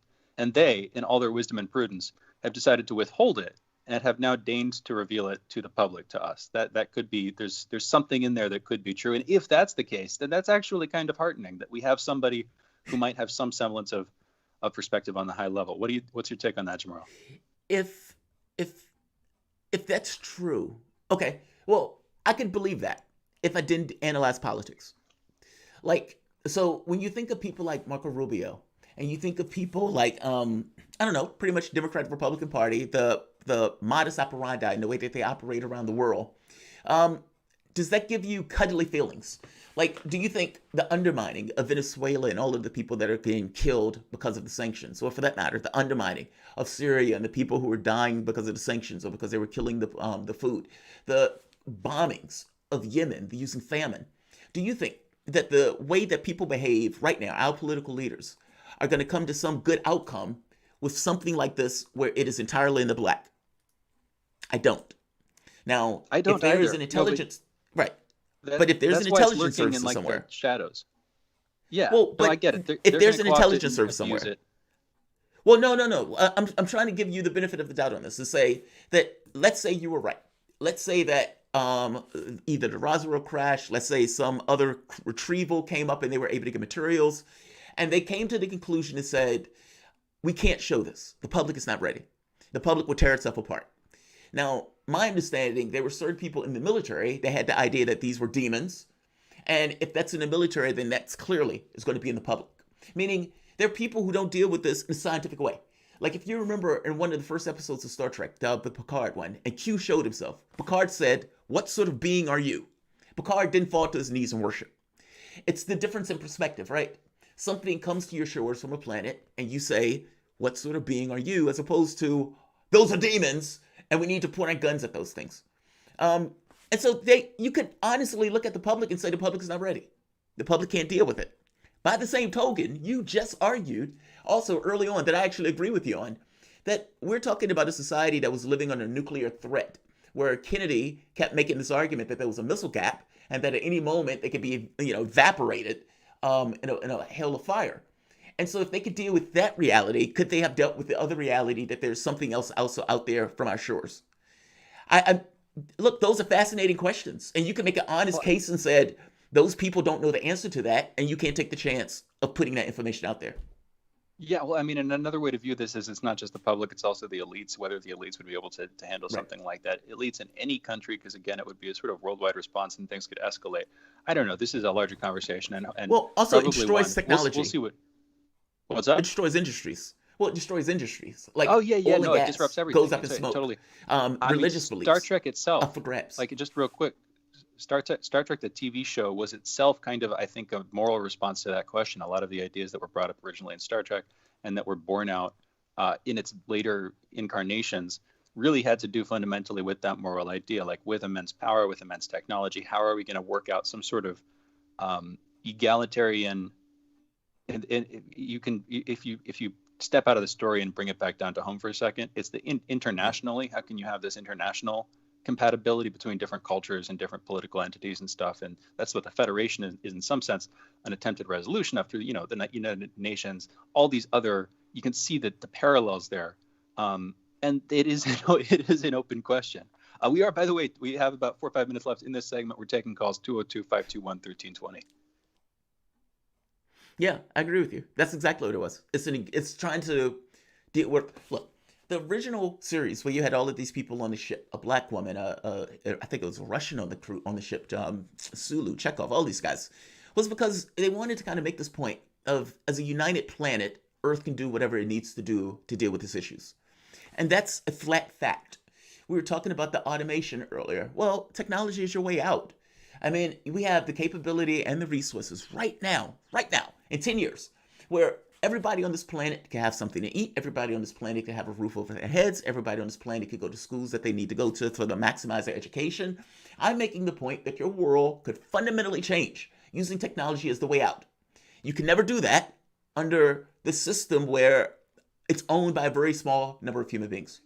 I'm talking about your world can change, but that is always held up by the ideological belief set that people have. Nothing. There's no God that is putting a stamp that says your world needs to be this way or that way. You are in a grand space of basic free choice. You're radically free. Now the catch is, I often say you're not, because there's certain religious beliefs, imagination, and everything else. But my point is, there's nothing to force your world to be one way or the other than the basic incentives that are governing it and the system that you're born into and the ideas of that system that you appropriate and accept and defend as your own. But none of it's real. Your world could be different. And so it's like dealing with the technology thing, dealing with the Star Trek thing. All of these things are us trying to figure out some way of how do we interact in a sustainable way. And my point is just the mentality that has gotten us to the point where we are now needs to be exceeded. And look, as weird as the subject is of the UFO stuff, in an odd way, that subject forces your society to either grow up or implode. I used to be one of those people, yes, you'd be like, go ahead. I used to be one of those people who used to say, open the books. And as I started doing politics more, I became far more sheepish with that position. What if, so here's an alternative take. There's also the sort of Star Wars take, which is, what if there's no utopia? What if all you have is a sort of international chaos with different competing systems, which each have their own sort of right to compete on their own terms? And what you're left with fundamentally is the competition in any area between tyranny and authority and between dissidents against that authority. And that's the level that your sort of narrative operates on. It's not some wider utopian narrative where you're trying to reshape things, but it's from within your society, from within this international anarchy, just trying to do your best with what you have and to fight tyranny and move for more independence and freedom on your grounds. I mean, that it's, as far as I can tell, that is sort of one of the sides of the Star Wars take, specifically as it's opposed to the Star Trek thing. And that feels a little bit closer to where I come. What if different nations or different peoples or different individuals have different perspectives and different pursuits, and they should be allowed to pursue those things, and they'll rub up against each other, and that's just this sort of higher stage of evolution or something where people are competing with their visions, and that's the new stage of operation. What's your take on that, Jamarl? But we compete with our visions now. I mean, but should that exist within? I guess the question is, should that exist within one higher authority within one state, or should? Oh, I see what you mean. Is there this idea that just, maybe it's better to have those things be not moderated by like a United Nations, that you should just let people work things out? Well, I mean, that's the world now. I mean, the United Nations doesn't work that stuff out. There is no such thing as international law. You have countries that basically prey on other countries, and those countries are often unaccountable, especially if the country reaches a certain size. I mean, I think for an honest, real intent, all intents and purposes, that's what we have now. And I have to be honest, if that is true, and that is what our universe looks like, then we need to be terrified of whatever is coming to our shores, because at that point, we are just prey for something that is far, far more powerful than we are. Fault lines. Thomas and Stranahan on that note, on that happy note. You guys are listening to the Fault Lines with Thomas and Stranahan. We'll be back in a moment. No, Nico. Fault lines. We are above all the latest developments, and we don't take any sides. Radio Sputnik, telling the untold. Epidemics and pandemics could kill millions of people, and they actually did. Centuries ago, deadly outbreaks called the Black Death, the plague of Justinian, and the Spanish flu ravaged countries, empires, and whole continents. Some of these diseases are still present around the globe. Others have become a thing of the past. Discover how these ancient and not so distant outbreaks from previous centuries differ from modern-day SARS, MERS, and coronavirus pandemics. Listen to our new series, Outbreak, the deadliest epidemics in human history, this week on Radio Sputnik.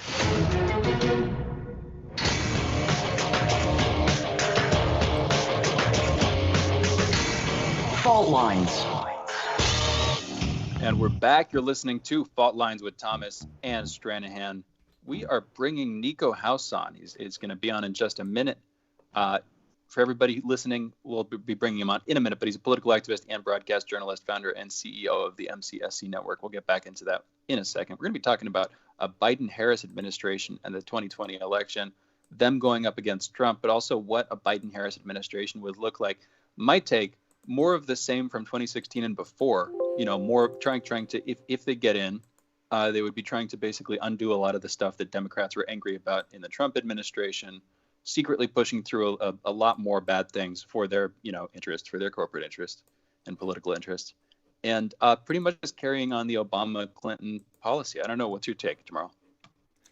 If it was a situation that I thought the Democratic Party would go in and undo things that the Republican Party did, I wouldn't all that be against it.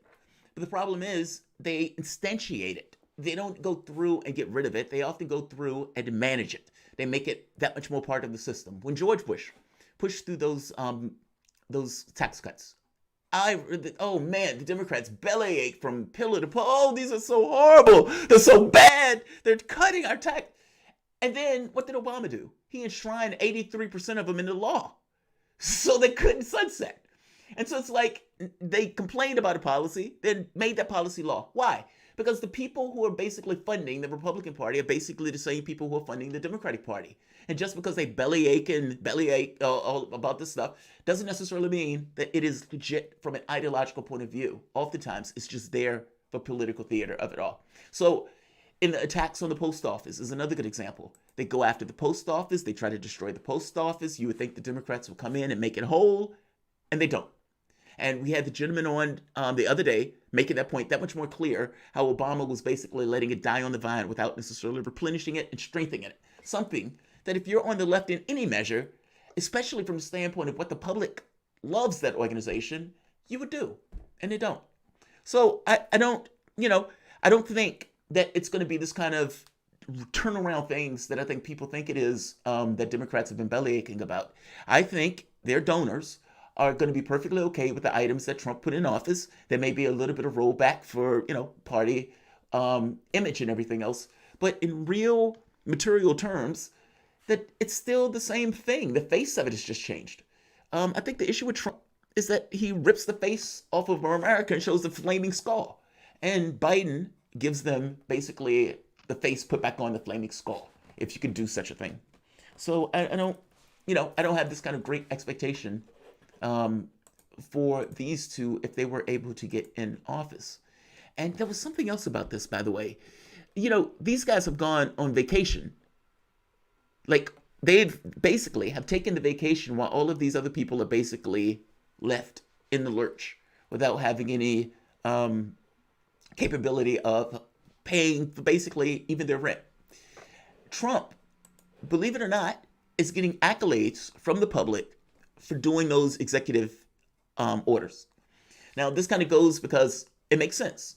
The public or the president looks like he's doing something over top of Congress, but the public doesn't believe. Oh, good. Okay. The public doesn't believe that he can actually go through with it. However, that's a different conversation. Or maybe it's not. We're here with Nico. Nico is joining us. Nico, can you hear me? What's going on? Very good. There you are. Political activist and broadcast journalist, founder and CEO of MCSC Network. Yeah, Nico, man, thank you for joining us. We were talking about the election with Biden and Harris and basically the vision of that administration. What do you think the Biden and Harris administration, what's going to be the priorities? What's going to be Bidenism, if that's such a thing? Or do you think this is just a callback to Obama and whatever that was? I think that I really have the Biden Harris. Wait, Nico, I'm sorry. I can just immediately tell we're having audio problems. Might ask you to call back in. It sounds like you're speaking through some sort of wet rag, and I know that Miami is probably humid right now, but I don't think it's quite that bad. That is the voice of Nico House. Andre, I'm sure is trying to work this out because just as everybody can hear, you couldn't make out anything he was saying. That was truly sad. Another side of this is as far as I can tell, the United States has kind of been on a war footing increasingly in a sort of soft way. It's been restricted to the economy. It's been restricted to sanctions, as far as I can tell, for the most part. Although, hey, we just seized those private Iranian tankers. Yeah. I don't know. We'll see where things go. But if you have a Biden-Harris administration, they're going to go that way too. You can foresee for all of his many problems, Trump has kept us out of wars, I think, decently well. There was the Venezuela agitation. There was the whole Juan Guaido incident. There was, burning the Syrian wheat fields and claiming Syrian oil, all that stuff. But those were more continuations of existing fractures. It wasn't the creation of new ones. It wasn't some new war. That's true. That's very true. People need to realize that. I mean, even Venezuela, Obama saying they're a national security risk. But we have Nico back. Nico, can you hear me okay? Yeah. Yeah, can you hear me? Perfect. That's a lot better. Yeah, that sounds much better. 1,000% better. Well, I was going to say that it's seemingly, I wouldn't call it the Biden administration because it's just seemingly them prepping Kamala to take over as soon as Biden decides, or finally realizes his mental incapability. And it's kind of funny because if you go to Biden's Twitter, it looks like he's tweeting about his first serious middle school relationship because it's nonstop about Kamala. Not anything that he's going to do as president, but just how great Kamala is. It's almost as if he's campaigning for her. It's a little disturbing. But I also would agree with you all what you said about the foreign policy aspect. I think that we all kind of know that we're kind of screwed on domestic policy with that administration, but people think that somehow the Biden administration would be better on foreign policy, and I think that there could be an argument that they could actually be worse. I think they're going to be worse.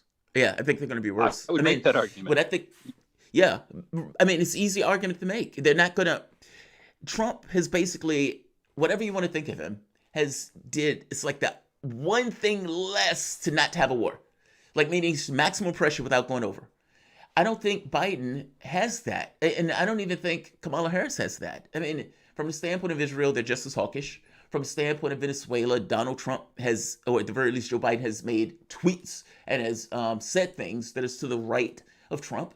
If you're thinking about Syria, you're probably going to put troops back in. Like, these guys have moved to the right of Trump on this, who's already been to the right on many of these issues. Yeah, and you got to think about it like this, too. So with China, for example, they're claiming that Biden wants to, he's friendly toward China, which is actually not true. He's actually very hawkish on China. And then, of course, you have the Dems being very hawkish on Russia as well, whereas Trump is a little bit more unpredictable, I guess you could say, on that issue. But what people keep neglecting is that both parties essentially are bad on those issues. Like the Republicans were the original McCarthyists. The Democrats have been behaving as neo-McCarthyists. And so we're in this weird situation where some people, based off of their party affiliation, are believing that one side will be better than the other for a particular foreign policy issue. And it's like, no, you're just believing lies, because the ads have basically, outside of calling Biden a racist, which is technically true, like they've basically just been lies about the other candidate without actually hitting them on the truth. And it's because the same truth can be applicable to them as well.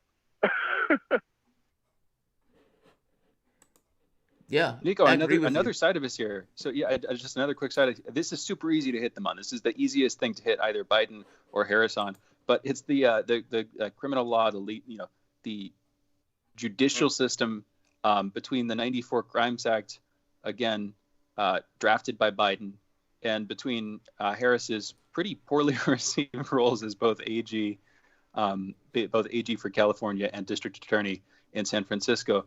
It's like you have a cop, I don't know, with the Black Lives Matter movement, and I don't not ending but continuing.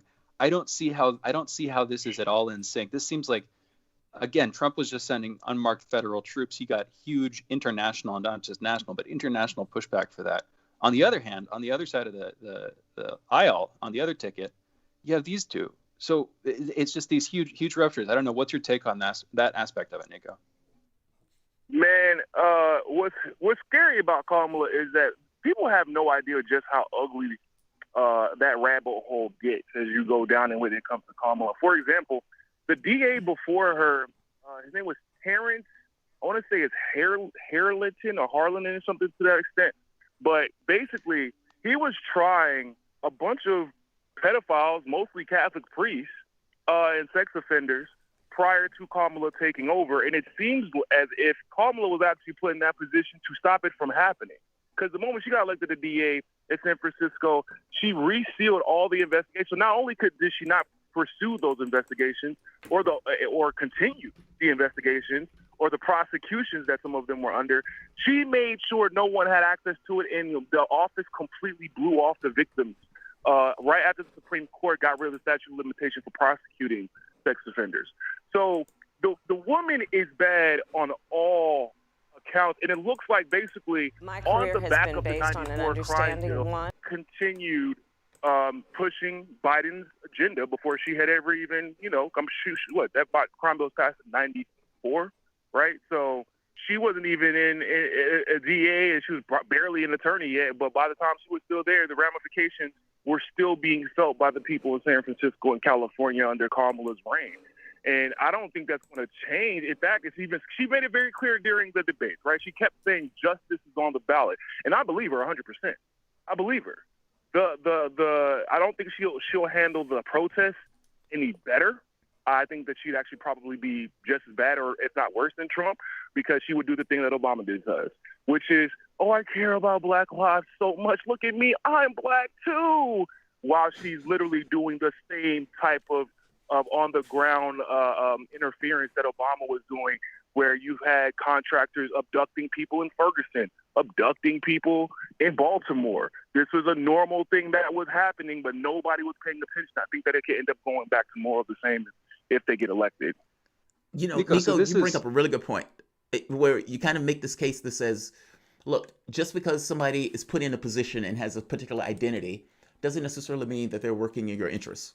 Meaning a blackface didn't stop Obama from giving 95% of the income to the top 1%, or for that matter, letting homeowners go bust while protecting Wall Street. Didn't stop it one iota. And so this association, or this weird thing where we say, just because this person is black, white, gay, straight, Hispanic, etc., they're going to be working in the context of that identity. And that hasn't necessarily been shown to be true. Not in Obama's administration or not in the previous administrations prior.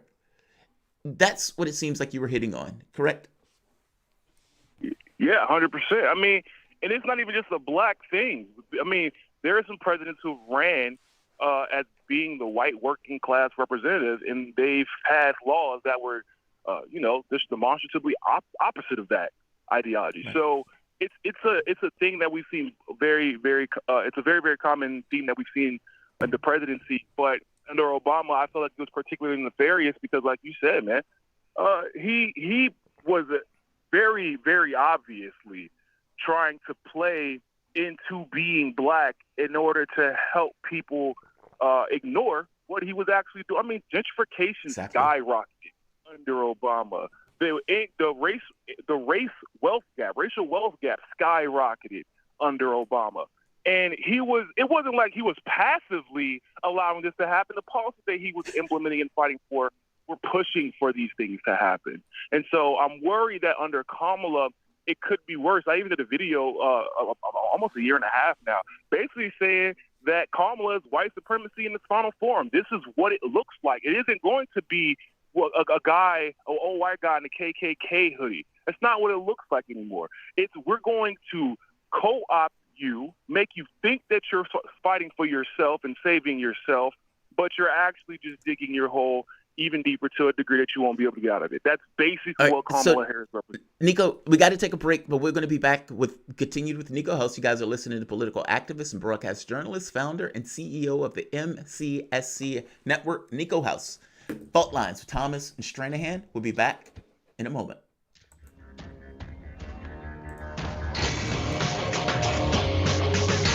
Lines. Breaking news, expert analysis, and exclusive stories, all in one place.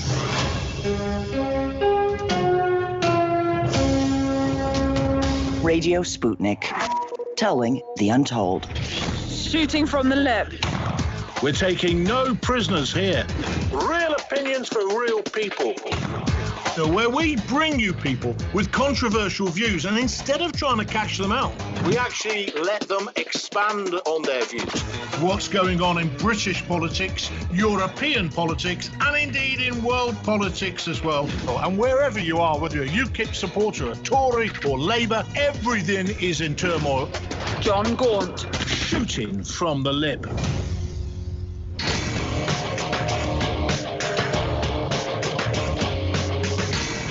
Fault Lines. And we're back. You're listening to Fault Lines with Thomas and Stranahan and House. We're joined by Nico House for this segment, continuing our conversation in the last. Nico House, the founder of the MCSC Network, also a political activist and broadcast journalist. Nico, thanks again for joining us.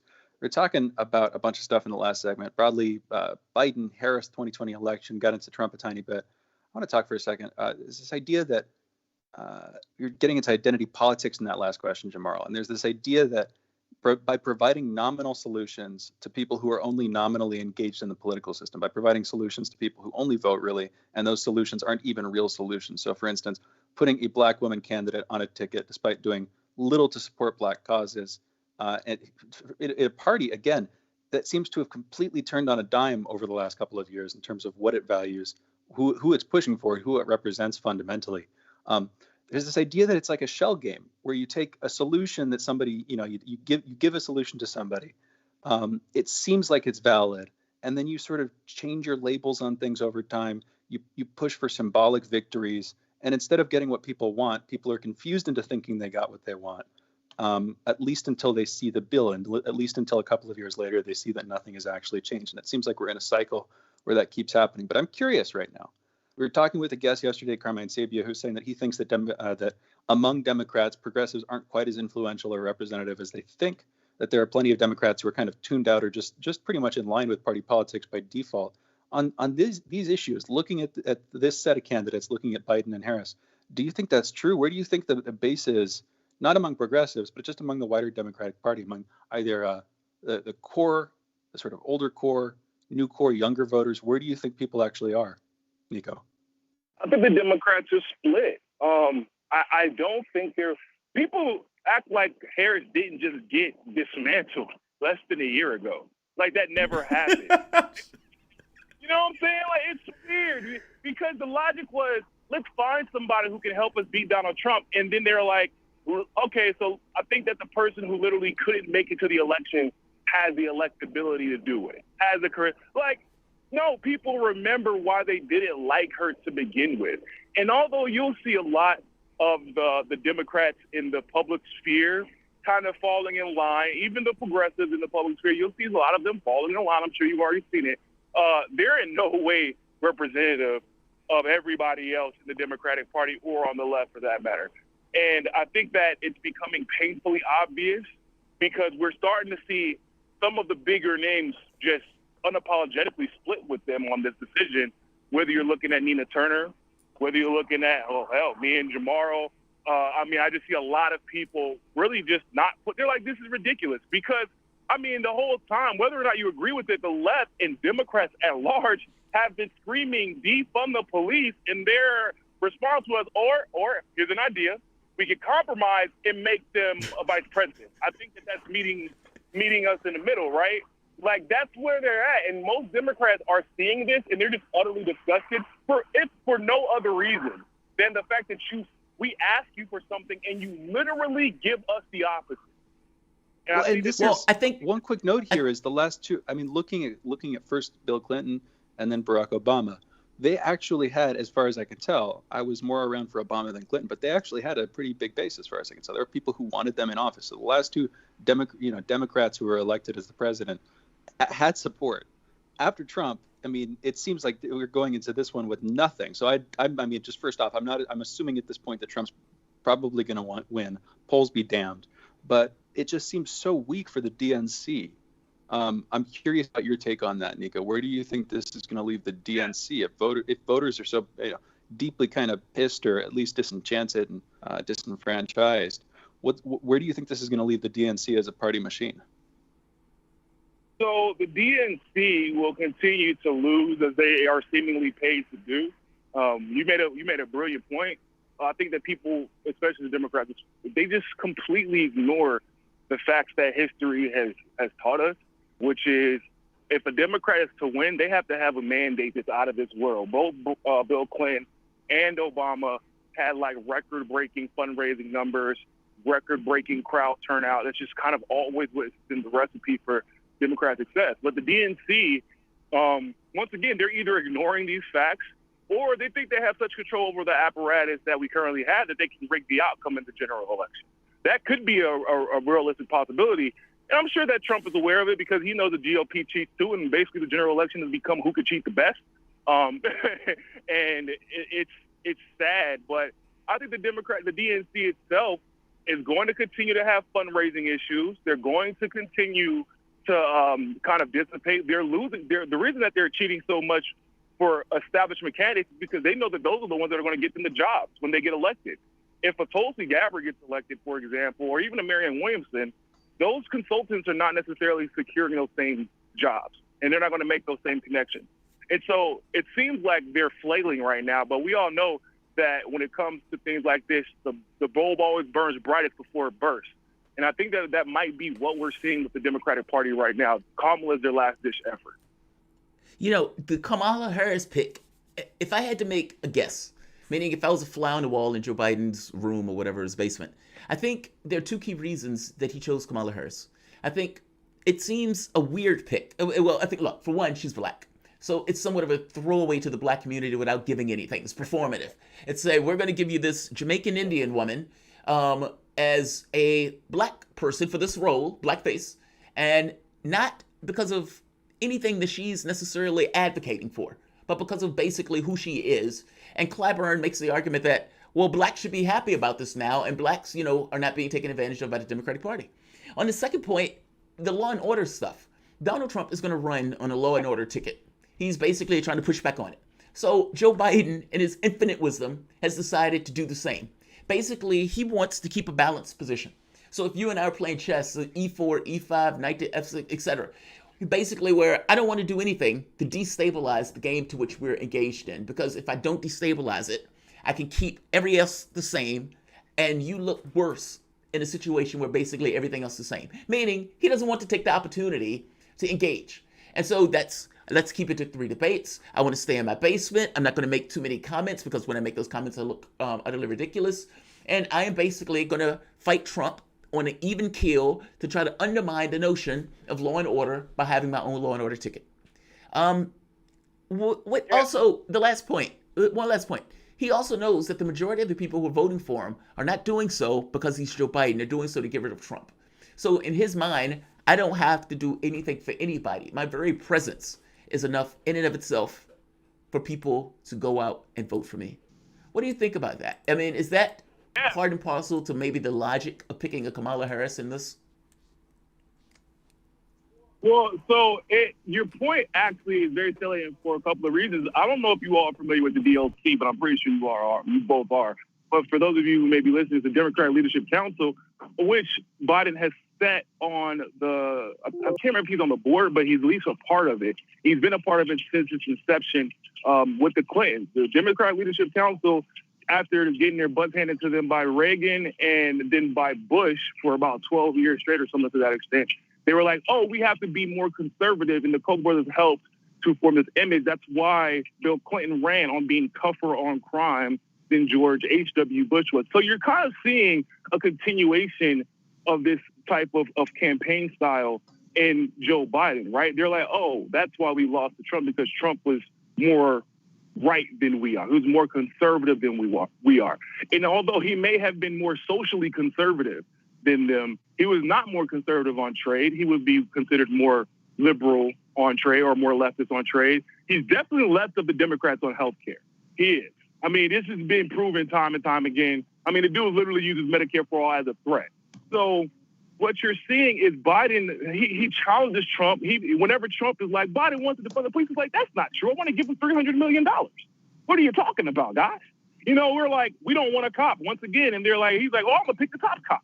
This law and order candidate. So I want to be the law and order candidate, although I'm going to pretend like I'm attacking Trump for being a law and order president.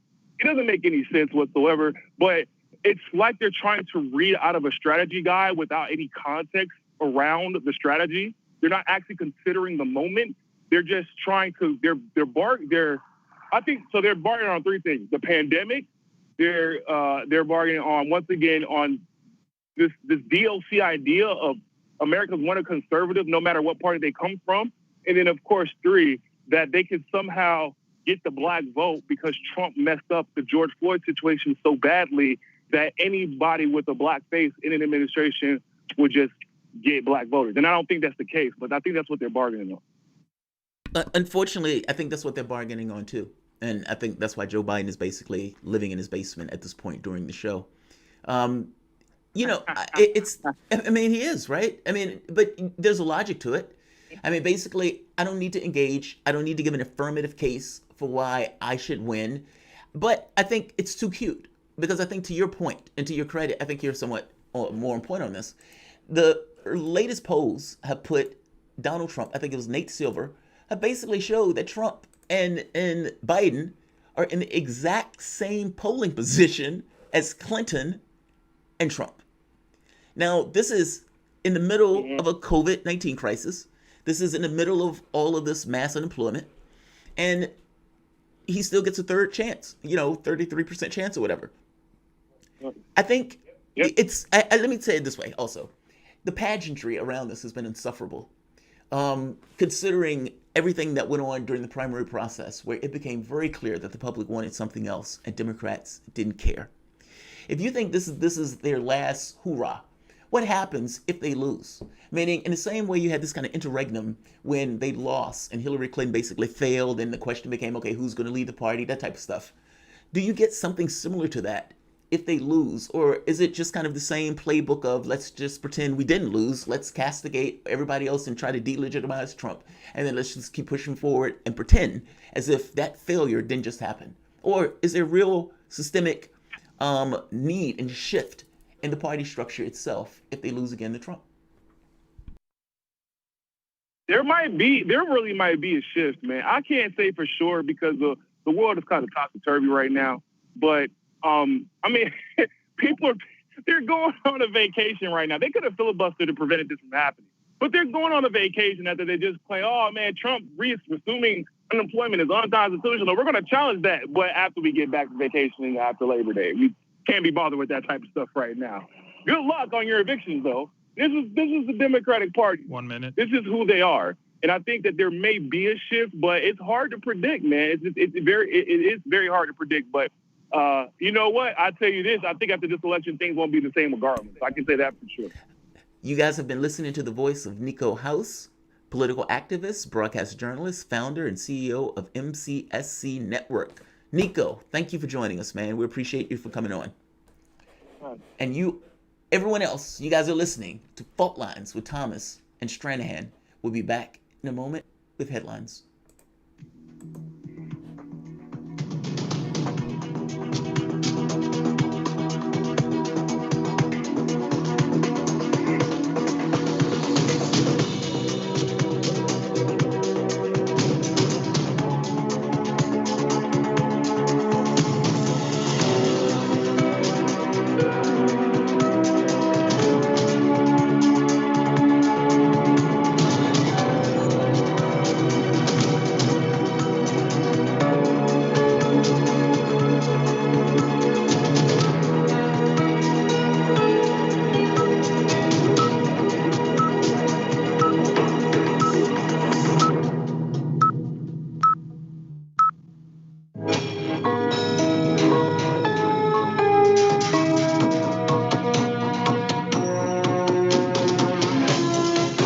Listening to Radio Sputnik,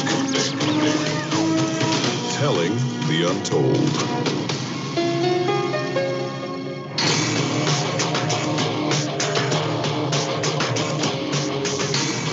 Fault Lines.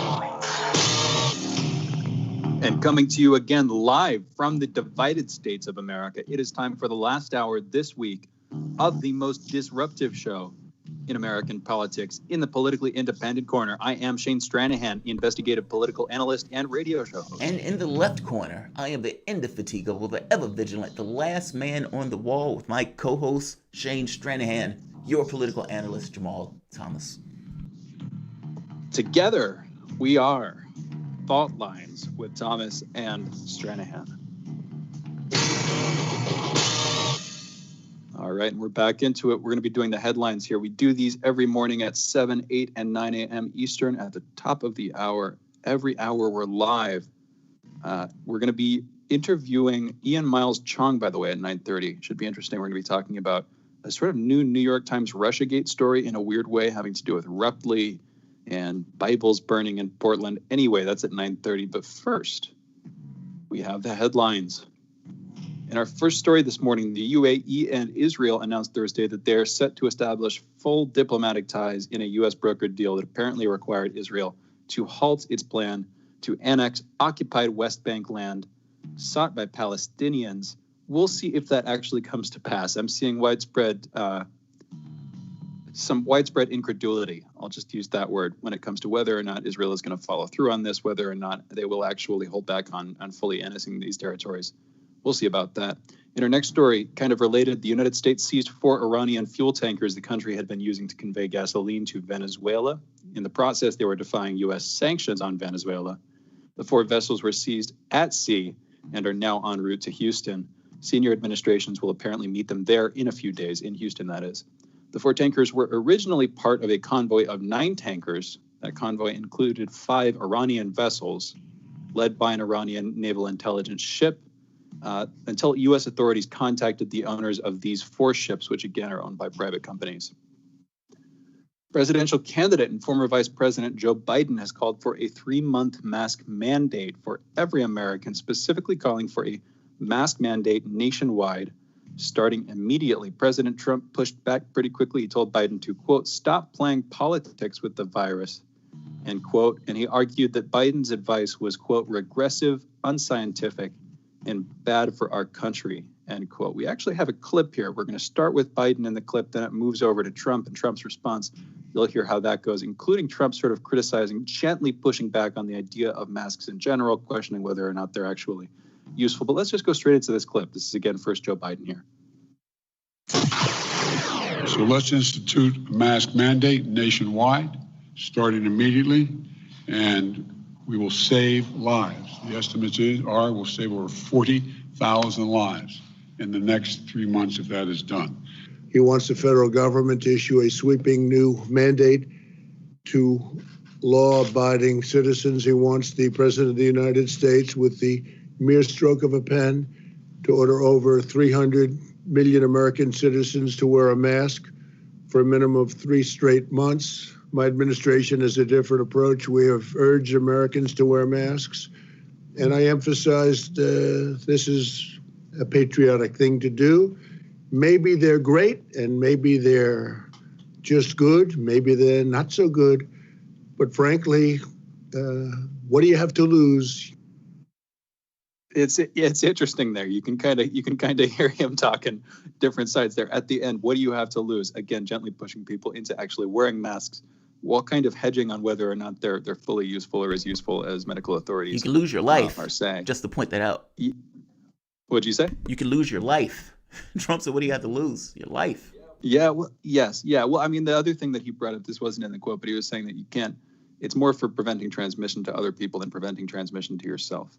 Which so what? That broadly, that does seem true. But yeah, it's even then, somebody else shouldn't be paying the cost of your negligence. I'm totally in favor of masks. I wear masks when I'm out, and not just because it's mandated. You know. Yeah, no, but that if you're God, I didn't want to interrupt the headlines. Let's come back to it this. after. This is going to be. I was thinking about talking about this exactly. So let's come back to it. In our next headline here, yesterday, a federal judge ordered the Trump campaign to provide proof of mail-in voting fraud in Pennsylvania by Friday. This follows a lawsuit by the RNC and the White House against all 67 counties in Pennsylvania over the state's absentee ballot drop-off sites. That lawsuit was filed in June. The judge, by the way, is Judge J. Nicholas Ranjan, a Trump appointee. So the judge that ordered the Trump campaign to provide proof is Judge J. Nicholas Ranjan, again, a Trump appointee. So just interesting there. That doesn't mean there's not political bias at play. But of course, for a lot of people, specifically Trump supporters, political bias among the judiciary branch is a main concern. Anyway, our next story here. Apple and Google have kicked the game Fortnite off their app stores after its owner, Epic Games, set up an alternate sales option in the apps, which cut the companies out of profits. I'm going to note here that Chinese company Tencent has a 40% ownership stake in Epic Games, the company that owns Fortnite. We may bring this back up with Ian Miles Chung later too. This might be a good thing to talk about towards the end if we have time. In our next headline, Connecticut has issued its first fines on residents for violating coronavirus travel advisories from other states. Those fines total $3,000. 2 residents were fined $1,000 each for failing to fill out public health forms after returning from Florida and Louisiana, respectively. And one of them was fined another $1,000 after his coworker informed officials he refused to self-quarantine for 14 days as required under the restrictions. Oh, man, tattletales. Anyway, I understand why people would do that, but still, it's my personal little thing. In our next headline, more than 34 million people are under excessive heat watches as Death Valley, California broke new records. Officials are warning that this heat wave could be more dangerous than usual due to the ambient humidity left over from the passage of Hurricane Ida. Temps in Las Vegas could soar to 113 degrees with higher than normal humidity there. That's the real killer. While Phoenix could see its daily temp reach 115 after a record-setting summer this year has left the city with 36 days reaching 110 degrees. And our last headline, fires in Southern California started last night are leading to evacuations in parts of Azusa, that is just east of Los Angeles and a part of the wider LA metropolitan area. Those fires reportedly covered an area of 2 acres initially before quickly expanding to 500 acres within the course of an hour, and within the course of 3 hours to 2,500 acres. Last reports I heard were that fire was 0% contained. More is coming out there this morning, though. And with that, you're all caught up. That is the news. You're listening to Fault Lines with Thomas and Stranahan. Okay, so I want to get to this thing real quick. With the dude who reported his coworker for refusing to self-quarantine, I actually understand that. Like, I know people who would probably do that, but I don't know. I think you should handle that personally. I think you should encourage, at the very least gently, the person directly. I'm not sure if they were doing that and then they were like, okay, this person is endangering other people. We really need to tell somebody. But I don't know. What's your take on that, Jamarl? I think this gets to the root of a problem, and not just in our society, maybe around the world, but to varying degrees in the way of human relationships, especially expressed in this notion of this competitive way that we engage. I mean, growing up as kids, we engage in trying to get good grades and everything else, and you want to be top of the class. It's a competitive process. When you get into work, it's a competitive process. Our life, even our politics, are all competitive processes. And you would hope that people would keep a higher ideal in mind, that despite it being a competitive process, they don't necessarily go so far as to basically to cheat or to undermine in order to win, making the win more important than the overall structure in and of itself. In the very specific case where we're talking about the mask stuff, the fact or the point that Trump would make and say, well, look, this only helps other people. So what? Am I my brother's keeper? If I ensure, or if I have a social contract with you, that I want to ensure that you get all the things that you need in regards to society, if you ensure that I get all the things that I need. That's a different way of looking at our world. There's no force, per se, that makes a person be egalitarian. So fair enough. But if I am making an argument that life matters, and that because life is a precious thing, it indeed matters, that we, in any choice, in any action that I make, affects the world somehow. And so it's ludicrous to put my head in a bunker and act as if the things that I'm doing don't necessarily affect somebody else. When you get to a larger level of this, though, and you get to something like a disease, and you wear a mask in order to protect someone else, and they wear a mask in order to protect you, there is no unevenness there. In fact, I would argue that's somewhat of a beautiful thing of people coming together collectively, making a choice that is in the other person's best interest, working cooperatively, as opposed to this notion of, hey, it doesn't even protect you as an individual. So what? If it doesn't protect me as an individual, well, I'm protecting you. Congratulations. And hopefully you will share in the favor and do the same for me. I think the fact that we have a large segment of our system that doesn't care and say, look, I don't want to wear a mask. I don't care how it adversely affects somebody else. I think that gets to a root of something that is problematic, this individualism that we run with, even to the point where it has disastrous consequences in regards to our fellow human beings. Life should matter more. And unfortunately, in many respects, especially in many of the people who don't want to wear masks, the least you can do, it doesn't factor. And so it's like, well, I have, yeah, go ahead. I just want to make a point. It speaks to something. That's all. Yeah. So I real quick, we're taking calls 202-521-1320. You can call in about the mask mandate if you want, whether we should or should not be mandating masks. That's a controversial issue. Glad to take calls on it though. But two ways I'm going to push back here real quick. One is I don't think it's reasonable to assume bad faith on the part of most people. I think there are just different opinions medically, and I don't think there's a consensus that masks are good. Definitely, that's been established pretty clearly. But I don't think there's a consensus among the public that there's a consensus in the medical establishment. I think a lot of people think there isn't. I think a lot of people think that there's widespread dissent and that masks are maybe being overplayed, that kind of thing. So I don't think that it's that people are acting out of malintent or negligence or stuff like that. I think it's more just that people think that they aren't effective or that they're counter-effective or something like that. Those are the criticisms I've heard, and therefore, I don't think it's appropriate to respond to them on the terms of them being selfish or anything like that. I think they're responding out of what they believe. The second thing is there are plenty of places that probably wouldn't need this mask mandate.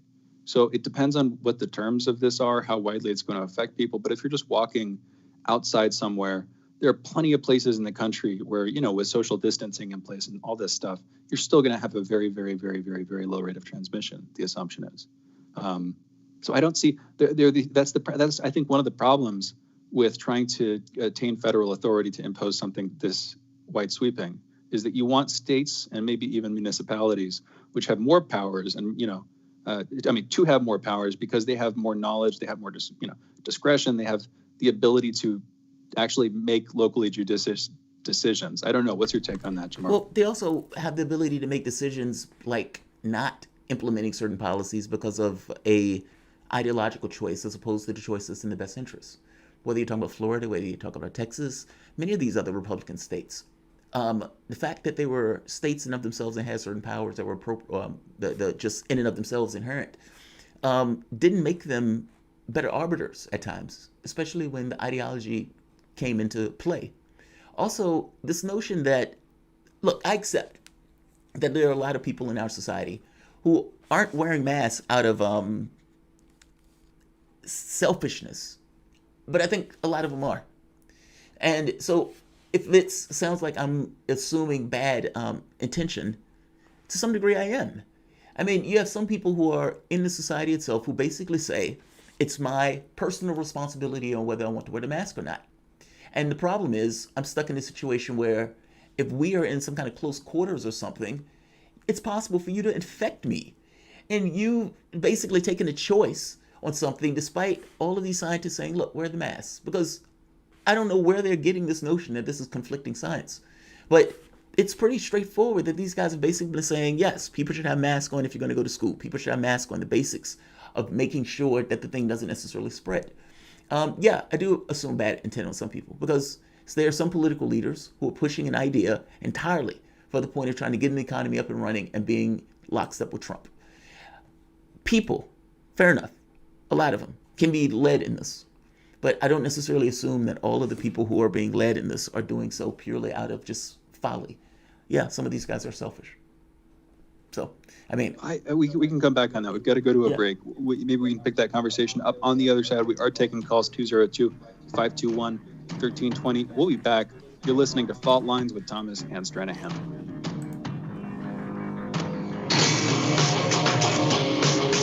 Fault Lines.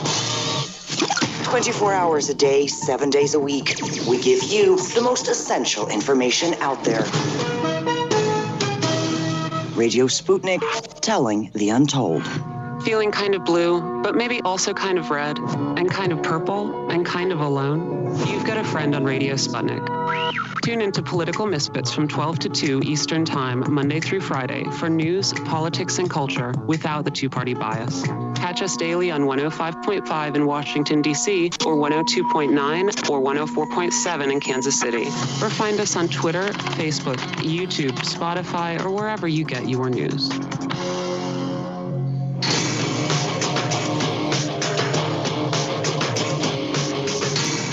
Fault Lines. And we're back and we're taking calls. You're listening to Fault Lines with Thomas and Stranahan, specifically Jamarl Thomas and myself, Shane Stranahan. We are taking calls, though, 202-521-1320. Again, 202-521-1320. That's the number you should call if you want to call us. We're talking about the mask mandate, the idea of a mask mandate. I want to bring it back to this conversation of on what level we should expect the government to try to impose this stuff. For instance, for a while there, it seemed like it was, for the most part, individual businesses that sort of, individual businesses in lockstep with a few states and quite a handful of municipalities at first. Back in March, they started to require people wear masks and do social distancing. A bunch of businesses, for obvious liability reasons, were taking early steps to ensure that stuff, and because they had to. But I mean, shouldn't that be how it is? I mean, if you're here's the problem. You're going to have a few people who make mistakes, but then the idea there is that you're going to have a few counties, for instance, or even states that make significant mistakes. And maybe those mistakes are going to be made ideologically. Maybe they're even, if you take the bad faith interpretation and assume that they're being selfish and that even the idea of opening the economy is selfish, we can come back to that maybe. Shouldn't it be up to the electorates of those states to work that out? And isn't this like, we're talking about what the intelligence agencies will do. I don't want to take it to a too conspiratorial perspective. I was thinking of the version of the word paranoiac, but for conspiracy theories, and I couldn't make it up in time. But I don't want to take it too far in that direction. But do we really want the executive government, do we really want the executive power in the federal government to be forcing people to wear certain clothing articles, which is fundamentally what we're talking about? Is that the level of intrusion into people's personal affairs? I understand we're in a crisis, and I'm not genuinely assuming that this is a slippery slope that's inevitably going to lead to that. But there is this idea of precedent, and there is this also this idea of what we get used to, not just legal precedent, but the sort of cultural precedent that ultimately makes some of these things more habitual. Do we want to get used to a government that has those kinds of powers? Is that really the world that you want to live in? Well, because the assumption there is that at some point the leaders are going to be people that you don't like. In fact, for most people, the leaders are inevitably right now people they don't like. So it's like the people who are wielding the powers that you're giving them, everybody seems to have some disdain for pretty much inevitably, do you really want them to have the reins on this one? I mean, I understand the crisis perspective. I think people should wear masks, but my argument is that should be done locally as possible, down to the level of the individual, and that what the government should be doing is trying to lead culturally, leading literally in the cultural sense by setting an example, by encouraging people, and maybe by incentivizing people. But a mandate seems like an overstep to me. So let me think of it in these terms. If the United States was at war, the last time something like this happened, meaning from the economic collapse and everything else, FDR came in as if the United States was at war. And he went in passing a raft of policies in order to try to ameliorate the worst edges of the Great Depression. If we were at war, and if Germany had the capacity to hit us during that war, the Second World War, and they put in a mandate that said lights out, meaning everybody in a particular state, everybody in a particular city, when we tell you and we sound the alarm, you need to cut all of your lights out because we don't want to take the opportunity of being attacked. Now, some people balk and say, no, it is a thing of individual liberty that I keep my light on. I don't want the government telling me that I can or can't cut my light on, and it's none of their business on whether I do so. Now, understand, this light being on is going to potentially get him, his neighbors, and the people around them killed. Now, would it be right for the federal government to say it's a mandate? You cut those lights off because we're trying to cause less harm in regards to something that is taking place now, something real that has intervened into the way we organize our affairs in our world, and we need to accommodate it. Would that be unfair, Shane, in those terms? And do you see a parallel between that comparison or that description or that story in regards to COVID-19 and having the government putting a mandate on something that, no, you may not necessarily like. I don't particularly like it either. I hate sitting in a clinic for 3 hours or 4 hours with a mask on. It sucks. By the same token, I understand why it's there. And so do you see a comparison between these two things? And if there is not a comparison, what do you see the breakdown between the two comparisons or the two situations? I see the comparison. I would be willing to respond to it, but here's where I'll bring it to. I wouldn't have a problem with this if I had more faith in our institutions. If I had some trust in their ability to use the powers judiciously and to sort of revoke crisis powers and emergency powers when they're no longer needed, then I would be completely okay with that. But I mean, just take a look for a real quick second at the Patriot Act, which was the instantiation and embedment in our legal system of a practice that had preceded it and it has gone on long since. And that was invoked, as far as I can tell, at least politically in terms of the language people were using to talk about it, as an emergency power. Yeah, obviously, it hasn't really been rolled back. And so here's the thing. I don't have enough faith in our institutions right now to trust them to do this federally. Therefore, I would rather have that power be local. But in an abstract sense, I would be okay with it if I had more faith in our institutions. And I think what we need to do as people, what we've lost the art of doing, we're a democratic society. We need to figure out how to repair our institutions. It is a matter of life or death. That's what it comes down to. 1000% agree. I agree with all that. That's my take. I agree with all that. Every last piece. When people got mad at Alex Jones, and they was like, you got to take Alex Jones off Twitter, Facebook, etc. You got to make it difficult for people to hear him. My thing is, regardless of whatever you thought of Alex Jones, the fact that you have people who go to him and say, this guy is speaking to me, he's telling me the truth, he's giving me what's going on behind the scenes, is a discrediting of your media for some reason. Meaning, people don't go to Alex Jones to figure out what's behind the scenes if they gave your media credibility and they actually believe in that particular institution, that political institution. Same thing with your politics. I agree with you, Shane. If people believe in what their government was saying, then there would be no issue at all for the government coming out and saying, I need you guys to do X or Y because of this reason. People would do it. And you had back, during the 50s and 60s, people actually did believe their government on that stuff. There weren't multiple streams of information, and there wasn't this mass discrediting. But I think what people miss is that those institutions discredited themselves. I mean, if you're going to tell people that there's weapons of mass destruction in Iraq, and then you get 1 million Iraqis killed, that's a massive failure. If you're going to scream Russiagate for 3 years, and then one plank after the next gets basically taken out of it, that's a massive failure. And at no point does media come around and say, our bad. We messed up. We got it wrong.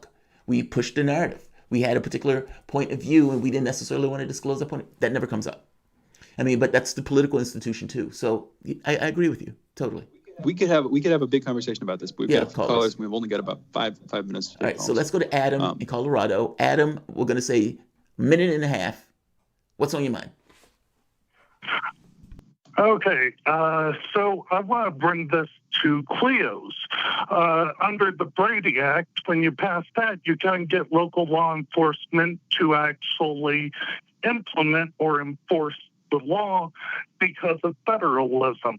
Now, when you go ahead and take that with the mask mandate, what you wind up with is either it's nothing more than political posturing, or in the alternative, they're saying that they're going to withhold money block grants from states unless they implement and enforce a mask mandate in those states against their will.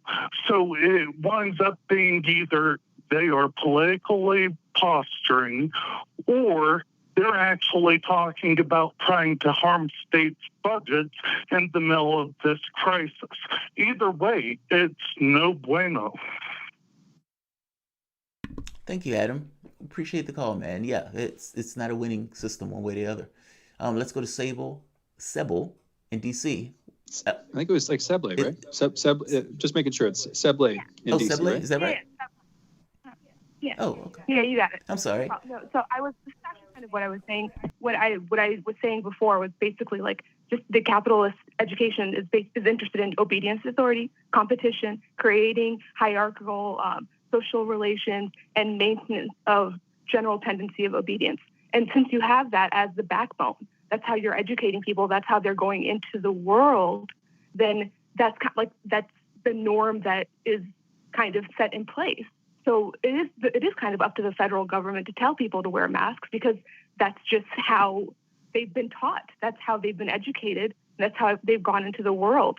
So you know, like, and if you break that now, then you're just, and I'm not saying that it's right or it's wrong, or that I agree, or that I even have faith in our government. Like, I do agree with you, Shane. However, it's just the way that it's already been set up. Like, you kind of have to.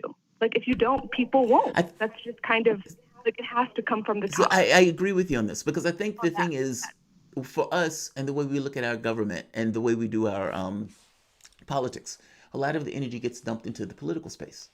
And so it's like, from the time that you are born to the time that you drop dead, oftentimes, most of the time, you will have a boss, you would have somebody telling you what to do, and it would be, you know, under that model. Also, it needs to be understood that we tend to have a disciplinary diversion, meaning, or individualized disciplines. So you have situations where people get, you know, this guy's a carpenter, that guy's a nurse, that guy's a whatever. Whose job is it for the math stuff? Because if you don't have somebody to do or assign that particular task, that particular responsibility, who's going to do it? Government just kind of fills the gap in and of itself, because people look for ways to, you know, to do the job. But let's go to the next caller. We have Joe in Pennsylvania. Joe, what's going on? Yeah, so since you're talking about the math, I'm out in the workplace a lot now, and I think they should have just, I mean, I wear a mask, and when I do any kind of like grocery shopping, I have the mask on. But I think they should have come up with some guidelines for work environments, because Joe Biden's sitting in an air-conditioned basement all day. You go to construction sites, it is affecting people's physical performance. I think they should have allowed for that, and also said people in high-exertion jobs need to get breaks. Joe, I agree with you. They should. And they should have had guidelines. I mean, even for schools opening. Like, if the government is going to come out and say, we're going to push these kids back to school, then the government should also come up and say, okay, we've shuffled the studies, we've analyzed this, we've analyzed that, we've analyzed data from other countries. Here's the guidelines for opening the schools safely. Here's the money for masks. Here's the money for cleansers. Here's the money for additional desks. Here's the money maybe for additional space. Or if you can't do it safely, because maybe you have many people who are in there that are ill or whatever else, well, maybe you have remote learning also. Meaning you come up with a plan, because after all, you're the federal government. You're supposed to have all of these little lab experiments in all of these various states to figure out what's taking place and what's better or worse. You are supposed to be able to correlate that data and come up with a conclusion. And the notion that you're going to tell various states, hey, figure it out. And you may have various vast disparities in the way that one state deals with it as opposed to another, ending up with large disparities in outcomes of people who get sick versus not. I'm saying if you're going to push people back into those situations, you should have a pathway in order to get those people in those situations safely. And that is not what this government has done, either in the school thing or, for the matter, in the work scenario. What do you think, Shane? Well, one of the things that really complicates things, I think, here is that the government has printed out trillions of dollars and yet seems reticent to spend that much money. Yeah. And there's nobody has at least nobody in the public, no lay people as far as I can tell, nobody who thinks about this stuff, which at this point is pretty much everybody. Nobody has a sense of why exactly, what rhyme or reason the calculus is there. If you can print out a bunch of money, and if what we need to keep the economy going, keep people in homes, keep political unrest down from the government's perspective, but from the people's perspective, just keep them alive and okay and sane. Why isn't the government doing that? Nobody has an answer there as far as I can tell. The deficit has skyrocketed, but what does that seem to matter? So, I mean, that's the sort of underlying background confusion. I think we should go into a break. There's some stuff. It would have been good to have more time with the callers. There could have had some conversations. Specifically, something I wanted to respond to with Seble about capitalism, this wider issue, but maybe we can bring that up some other time. We'll be back in just a minute with Ian Miles Chung. You are listening to Fault Lines with Thomas and Stranahan.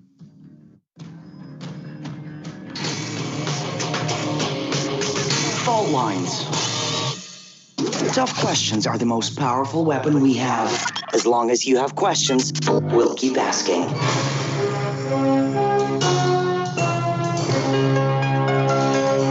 Radio Sputnik. Telling the untold. What do we want? News, politics, and culture. When do we want it? Wait, we weren't finished. News, politics, and culture without the red and blue spin. Okay, so now when do you want it? Daily from noon to 2 p.m. Eastern Time. Okay, satisfied now? Never. Tune into Political Misfits on 105.5 FM in Washington, D.C. and on 102.9 and 104.7 FM in Kansas City, Missouri. Daily for our analytical fix. No surrender.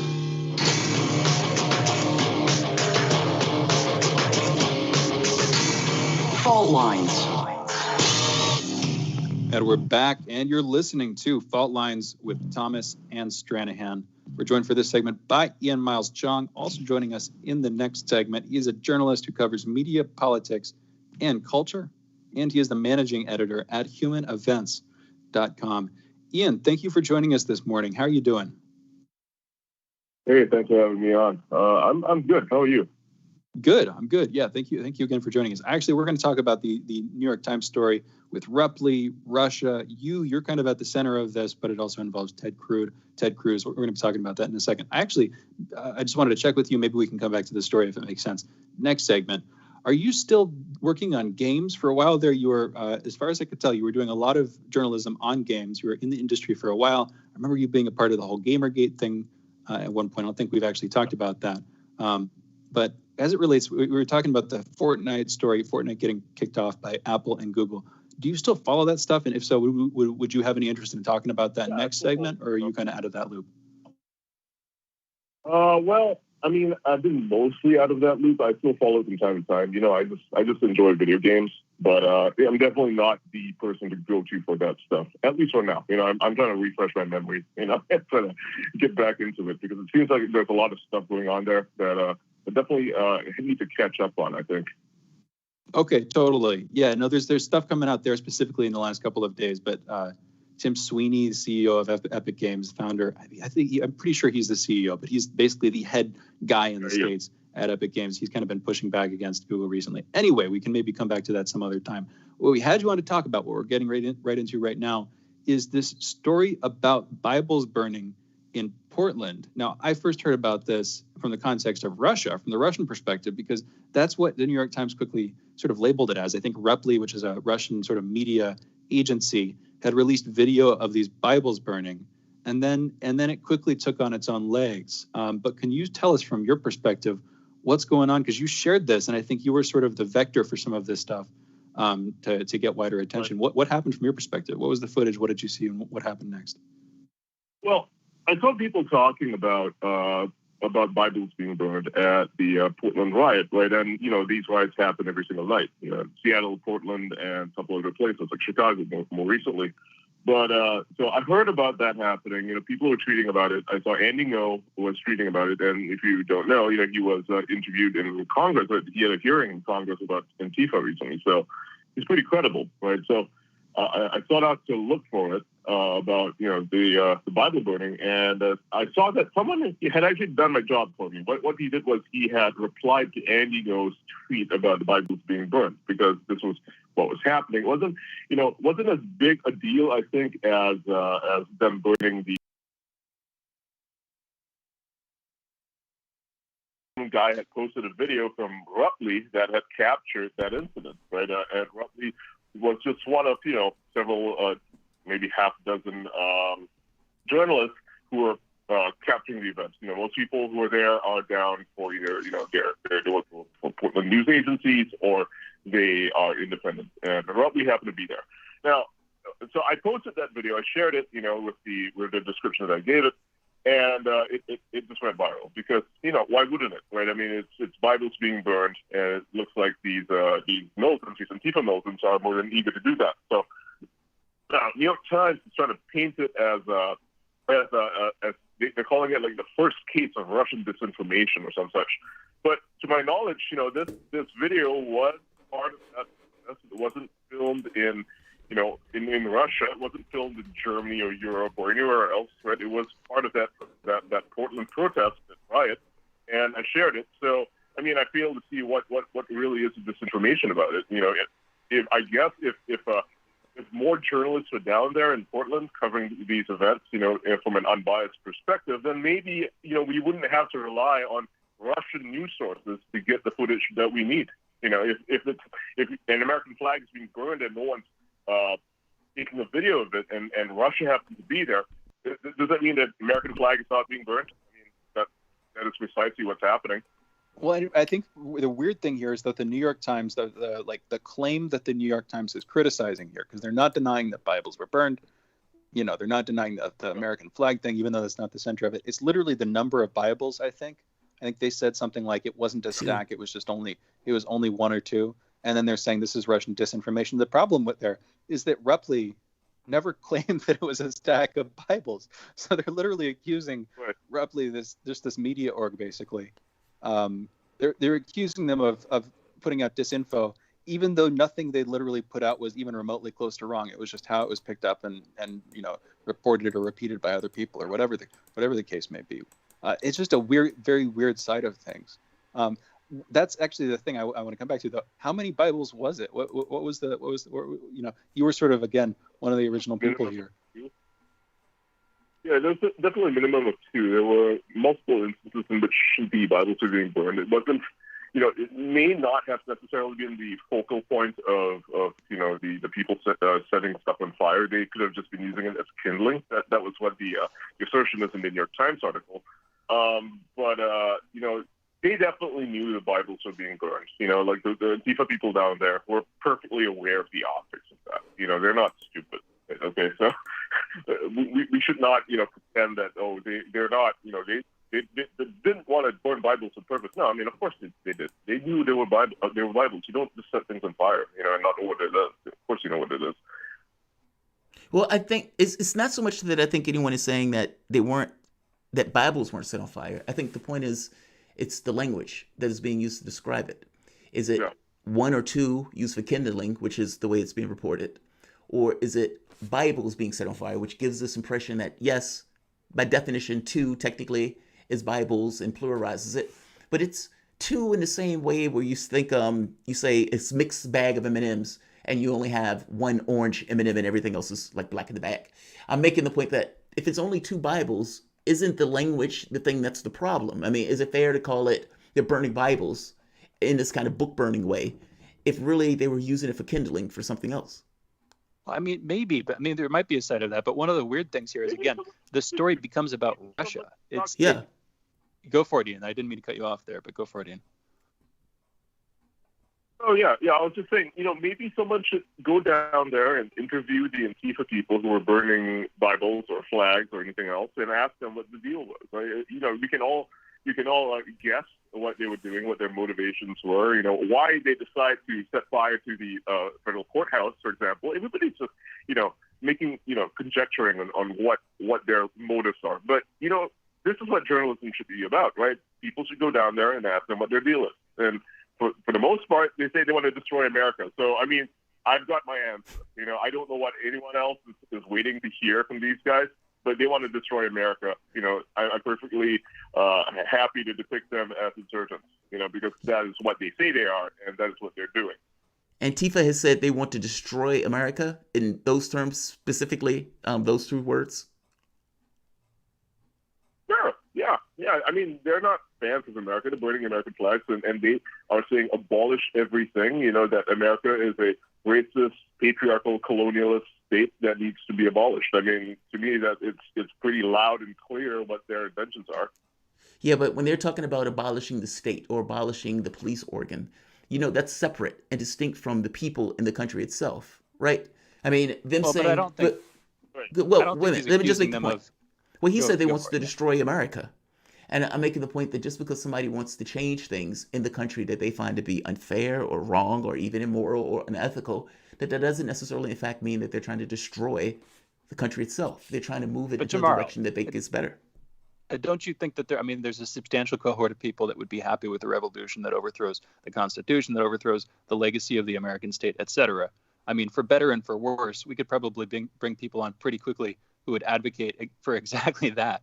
I mean, don't you think that's a sentiment? Even if it's not mass murder of the American people, I don't think that's necessarily what he's saying. Sure, people would die, but I think there's a small, tiny contingent that would be okay with a revolution. I think the overwhelming majority of the public does not like disorder.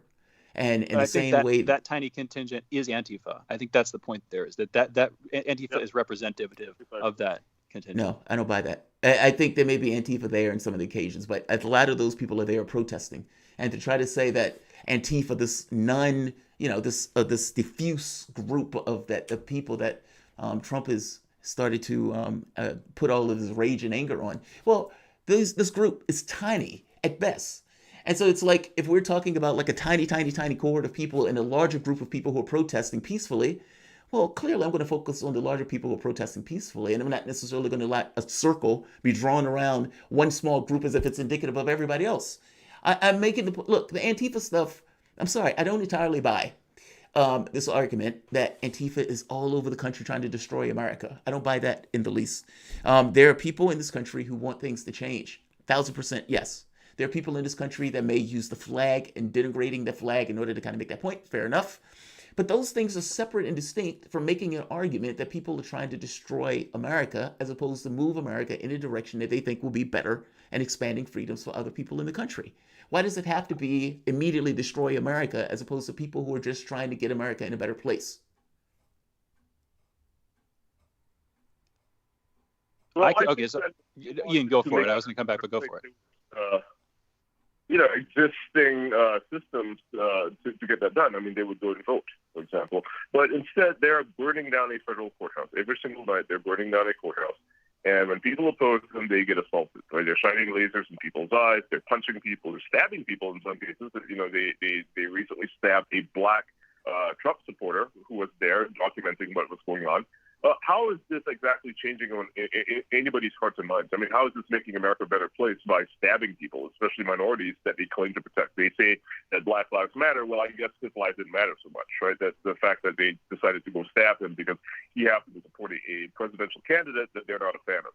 I mean, it seems to me like they are acting like fascists, like tyrants. I mean, this is not how a peaceful group of people is supposed to behave. I mean, if they want to enact actual change, they can convince people by pointing out how bad the existing system is. But if their version of change is the alternative to what we have now, I don't think anybody wants that, which is why so many Americans, so many people in the world are opposed to this. This Antifa movement is not just confined to America. It's very, very big in Europe. It is growing in Asia. And in all of these places, I mean, all they do is bring about anarchy and chaos, right? The police don't know how to deal with them because the police are under the orders of the local government who tell them that, these people are just, they're just the voice of the voiceless. They completely misunderstand Martin Luther King when he was talking about how rioting is the voice of the voiceless, right? So these people, obviously, they're not people that you can reason with. They're screaming and they're yelling and they're saying burn down everything and that we need communism, for example, instead of capitalism because capitalism people or some such. And, there are arguments to be made. I will, confess that there are arguments to be made for some form of socialism. I mean, they do have some decent ideas, I suppose, that I'm not a socialist myself, right? I'm full-on capitalist, but I will say that, you can promote these arguments without resorting to, destroying the existing system. I mean, if you look at European countries, they have a lot of socialist-ish policies that do actually work.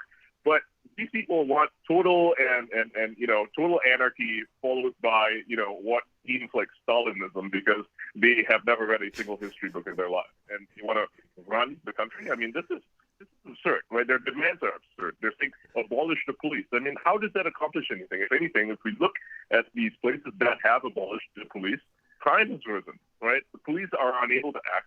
And even if they are, still remaining there, you can't prosecute anyone. They're not doing any of that. So crime goes up. So how does this help anybody? I don't see their solution as being really a solution. If anything, it just causes more violence and anarchy. It's just more of the bad stuff that they want to get rid of. Okay, that was the voice of Ian Miles. Right. Yeah, we're going to go into a break. We'll be back in a minute. Quick note, if you want to, you can call in. We might have time for a caller to 202-521-1320. We're going to be joined by Ian in this next segment as well, coming back with him. You're listening to Fault Lines with Thomas and Stranahan.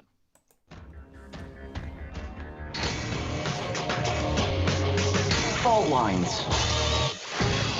Tune in to Loud and Clear with Brian Becker for the latest news, commentary, and political analysis. What's really behind the political and social crisis gripping the United States and the world? If you're tired of a superficial and shallow reporting for the mainstream media, here's your alternative. Forget the spoon-fed sound bites from pundits who know so little about so much. We deal with real issues. War in the Middle East, the military-industrial complex, U.S.-Russian relations, the rise of China, austerity, mass migration, global warming, and social justice movements in the United States and around the world, and much more. We bring you independent experts, analysts, and activists. Learn what really makes the decision makers take from the boardroom of Wall Street to the West Wing of the White House.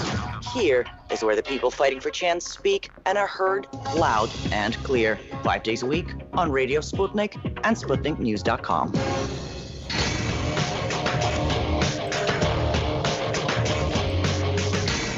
Fault Lines. And we are back. You're listening to Fault Lines with Thomas and Stranahan. We are joined by Ian Miles Jung. He's a journalist who covers media, politics, and culture. And he's the managing editor at humanevents.com. By the way, if you want to follow him or check out his Twitter feed, you can. The handle there is Still Gray, STILLGRAY, Still Gray. Ian, thanks again for sticking with us. We're talking about the protests in Portland, wider the Antifa movement. I want to turn slightly to the election, to the Biden-Harris ticket. It seems if you wanted to have a representative pair for the Antifa movement, my personal opinion is you could get none of a worse match than Biden and Harris. You have Joe Biden. We've talked about this earlier on the show. I wanted to get your take on this. Joe Biden supported the Crimes Act, 1994 Crimes Act. You have Kamala Harris, both a DA and an AG, and reportedly many on the left aren't exactly fond of her. And as far as I can tell, Antifa is like the cohort least fondly of her. Of the various political postures they support, candidates, they don't like these two, which is an interesting position for the DNC, which appears to have been trying to cozy up in some sense, at the very least to the wider protest movement, while also trying to smooth things over with Antifa. But anyway, what's your take on this pair? Where do you think this is going to go? Where do you think the left is going to go? Looking at it from the right, I'm guessing you're on the right. Where do you think this is going to leave the Democrats in 2020? Well, I think it's a terrible matchup, first of all, because Kamala has done an amazing job tearing down Biden's platform during the debates. Now, in response to that, besides the fact that she did completely savage his platform, it says a lot about her that she could not beat him in spite of that. Right? The DNC machine was too powerful for her to even topple. So, she's beholden to it just like anybody else who is in the Democratic Party. And so now there, it seems like, like you observe, they are trying to court both sides. So they're trying, they got these two people who are essentially responsible for, Biden is more responsible for this, for the 1994 Crimes Act, which has resulted in, the current protests, the reason why African-American people are more often surveilled or, stopped at a traffic stop is because of the Crimes Act, right? That he was very directly responsible for the laws being the way they are today.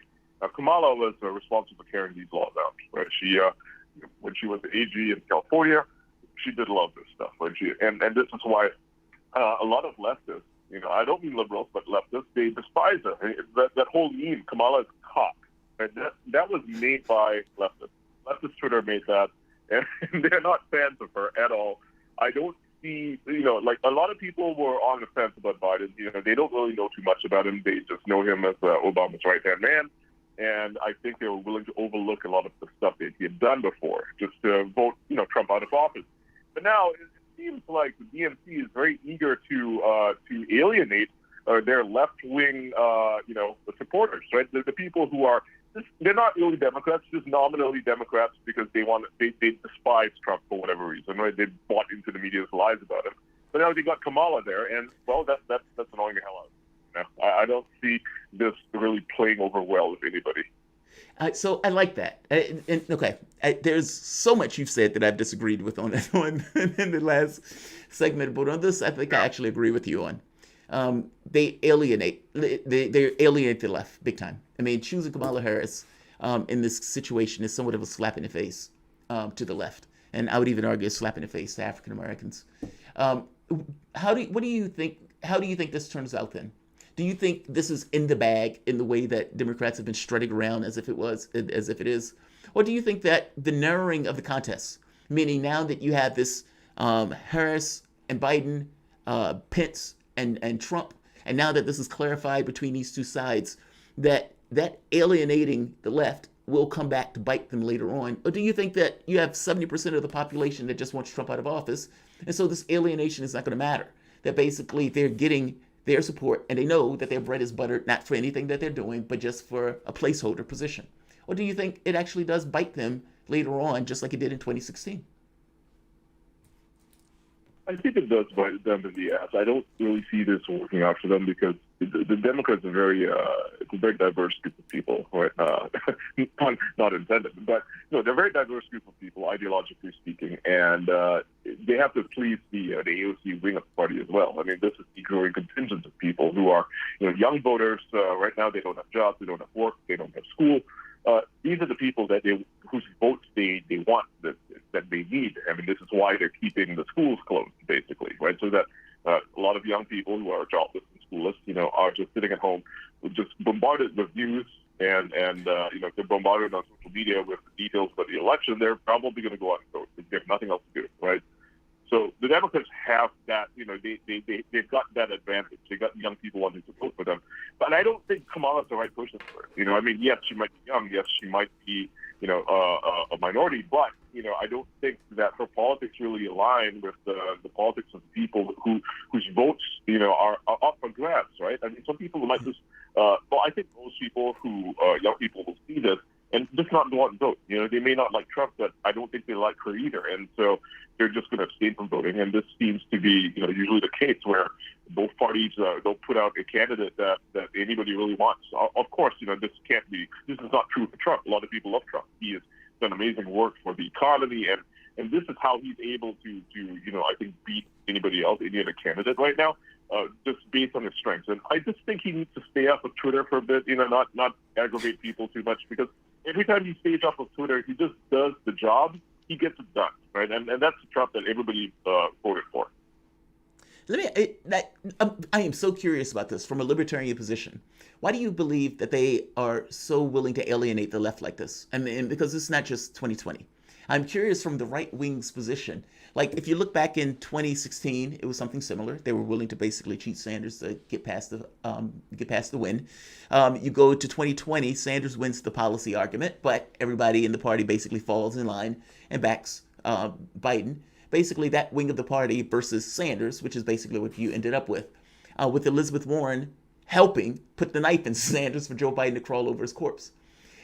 They understand that in order for them to win that race, they need lefties. And yet, that's the demographic that they seem to care the least about. Why? Why do you think that motif takes place? And how do lefties get out of that imbalance? Well, I think that they're beholden to their corporate benefactors, right? The corporate benefactors, they might be woke in a nominal sense, right? They might put out an ad for Black Lives Matter or something, but they're definitely not woke. They're performative. I don't think that the people running the DNC or the people lobbying for the DNC, the Democrats, I don't think they're really big fans of socialism, right? I don't think they want to see America become more socialist. They might, talk about it. They might talk about justice and revolution and all that stuff, but I don't think they really mean it. When you see Nike or some other billion-dollar corporation talking about revolution and standing up for yourself, I mean, we know it's all nonsense. I mean, if you look at Nike itself, they are using indentured servitude or slaves in Chinese factories. So, I mean, for them to talk about revolution and standing up for their rights, I mean, they're clearly not interested in this. This is an advertising campaign. And if their money has to speak, if their money has to sing, it's not going to go to an actual leftist in Congress, right? It's not going to go to any actual leftist candidates. It's not going to go to Bernie Sanders. It's going to land in the pockets of someone like Kamala, who is definitely not a leftist, right? So I think that they are torn between the populists in our party who want the Democrats to be the left wing, they want America to be the left wing, versus the neoliberals, people who actually have a lot of money and don't want to see this happen. So I think this is the reason why they may be keen on propping up the politics of revolution when it comes to the media and in the context of Donald Trump. But when it comes, when push comes to shove, they're just liberals. They don't want to see the country become communist. So that's the reason why I think that you have people like Biden and Kamala, who I will say do have some very leftist policies, but they're certainly not leftist themselves. So, Ian, at the background of this wider political crisis, we're talking about the Democrats, but it seems like a worldwide crisis going on right now, very evidently, specifically due to the coronavirus. Last I heard, you were in Singapore. Is it okay if we talk about that in our last couple of minutes, just their response, what you're seeing there locally? I'm just curious. We haven't talked to anybody who's been there since this whole thing started. You game for that? Yeah. Awesome. Thank you. Yeah. So I'm just curious. What has that been like? They were one of these sort of East Asian, Southeast Asian countries I was following pretty early on, where I was watching Taiwan, South Korea, Japan, Singapore, and of course China. And I'm leaving out Hong Kong there, but they kind of fit in too.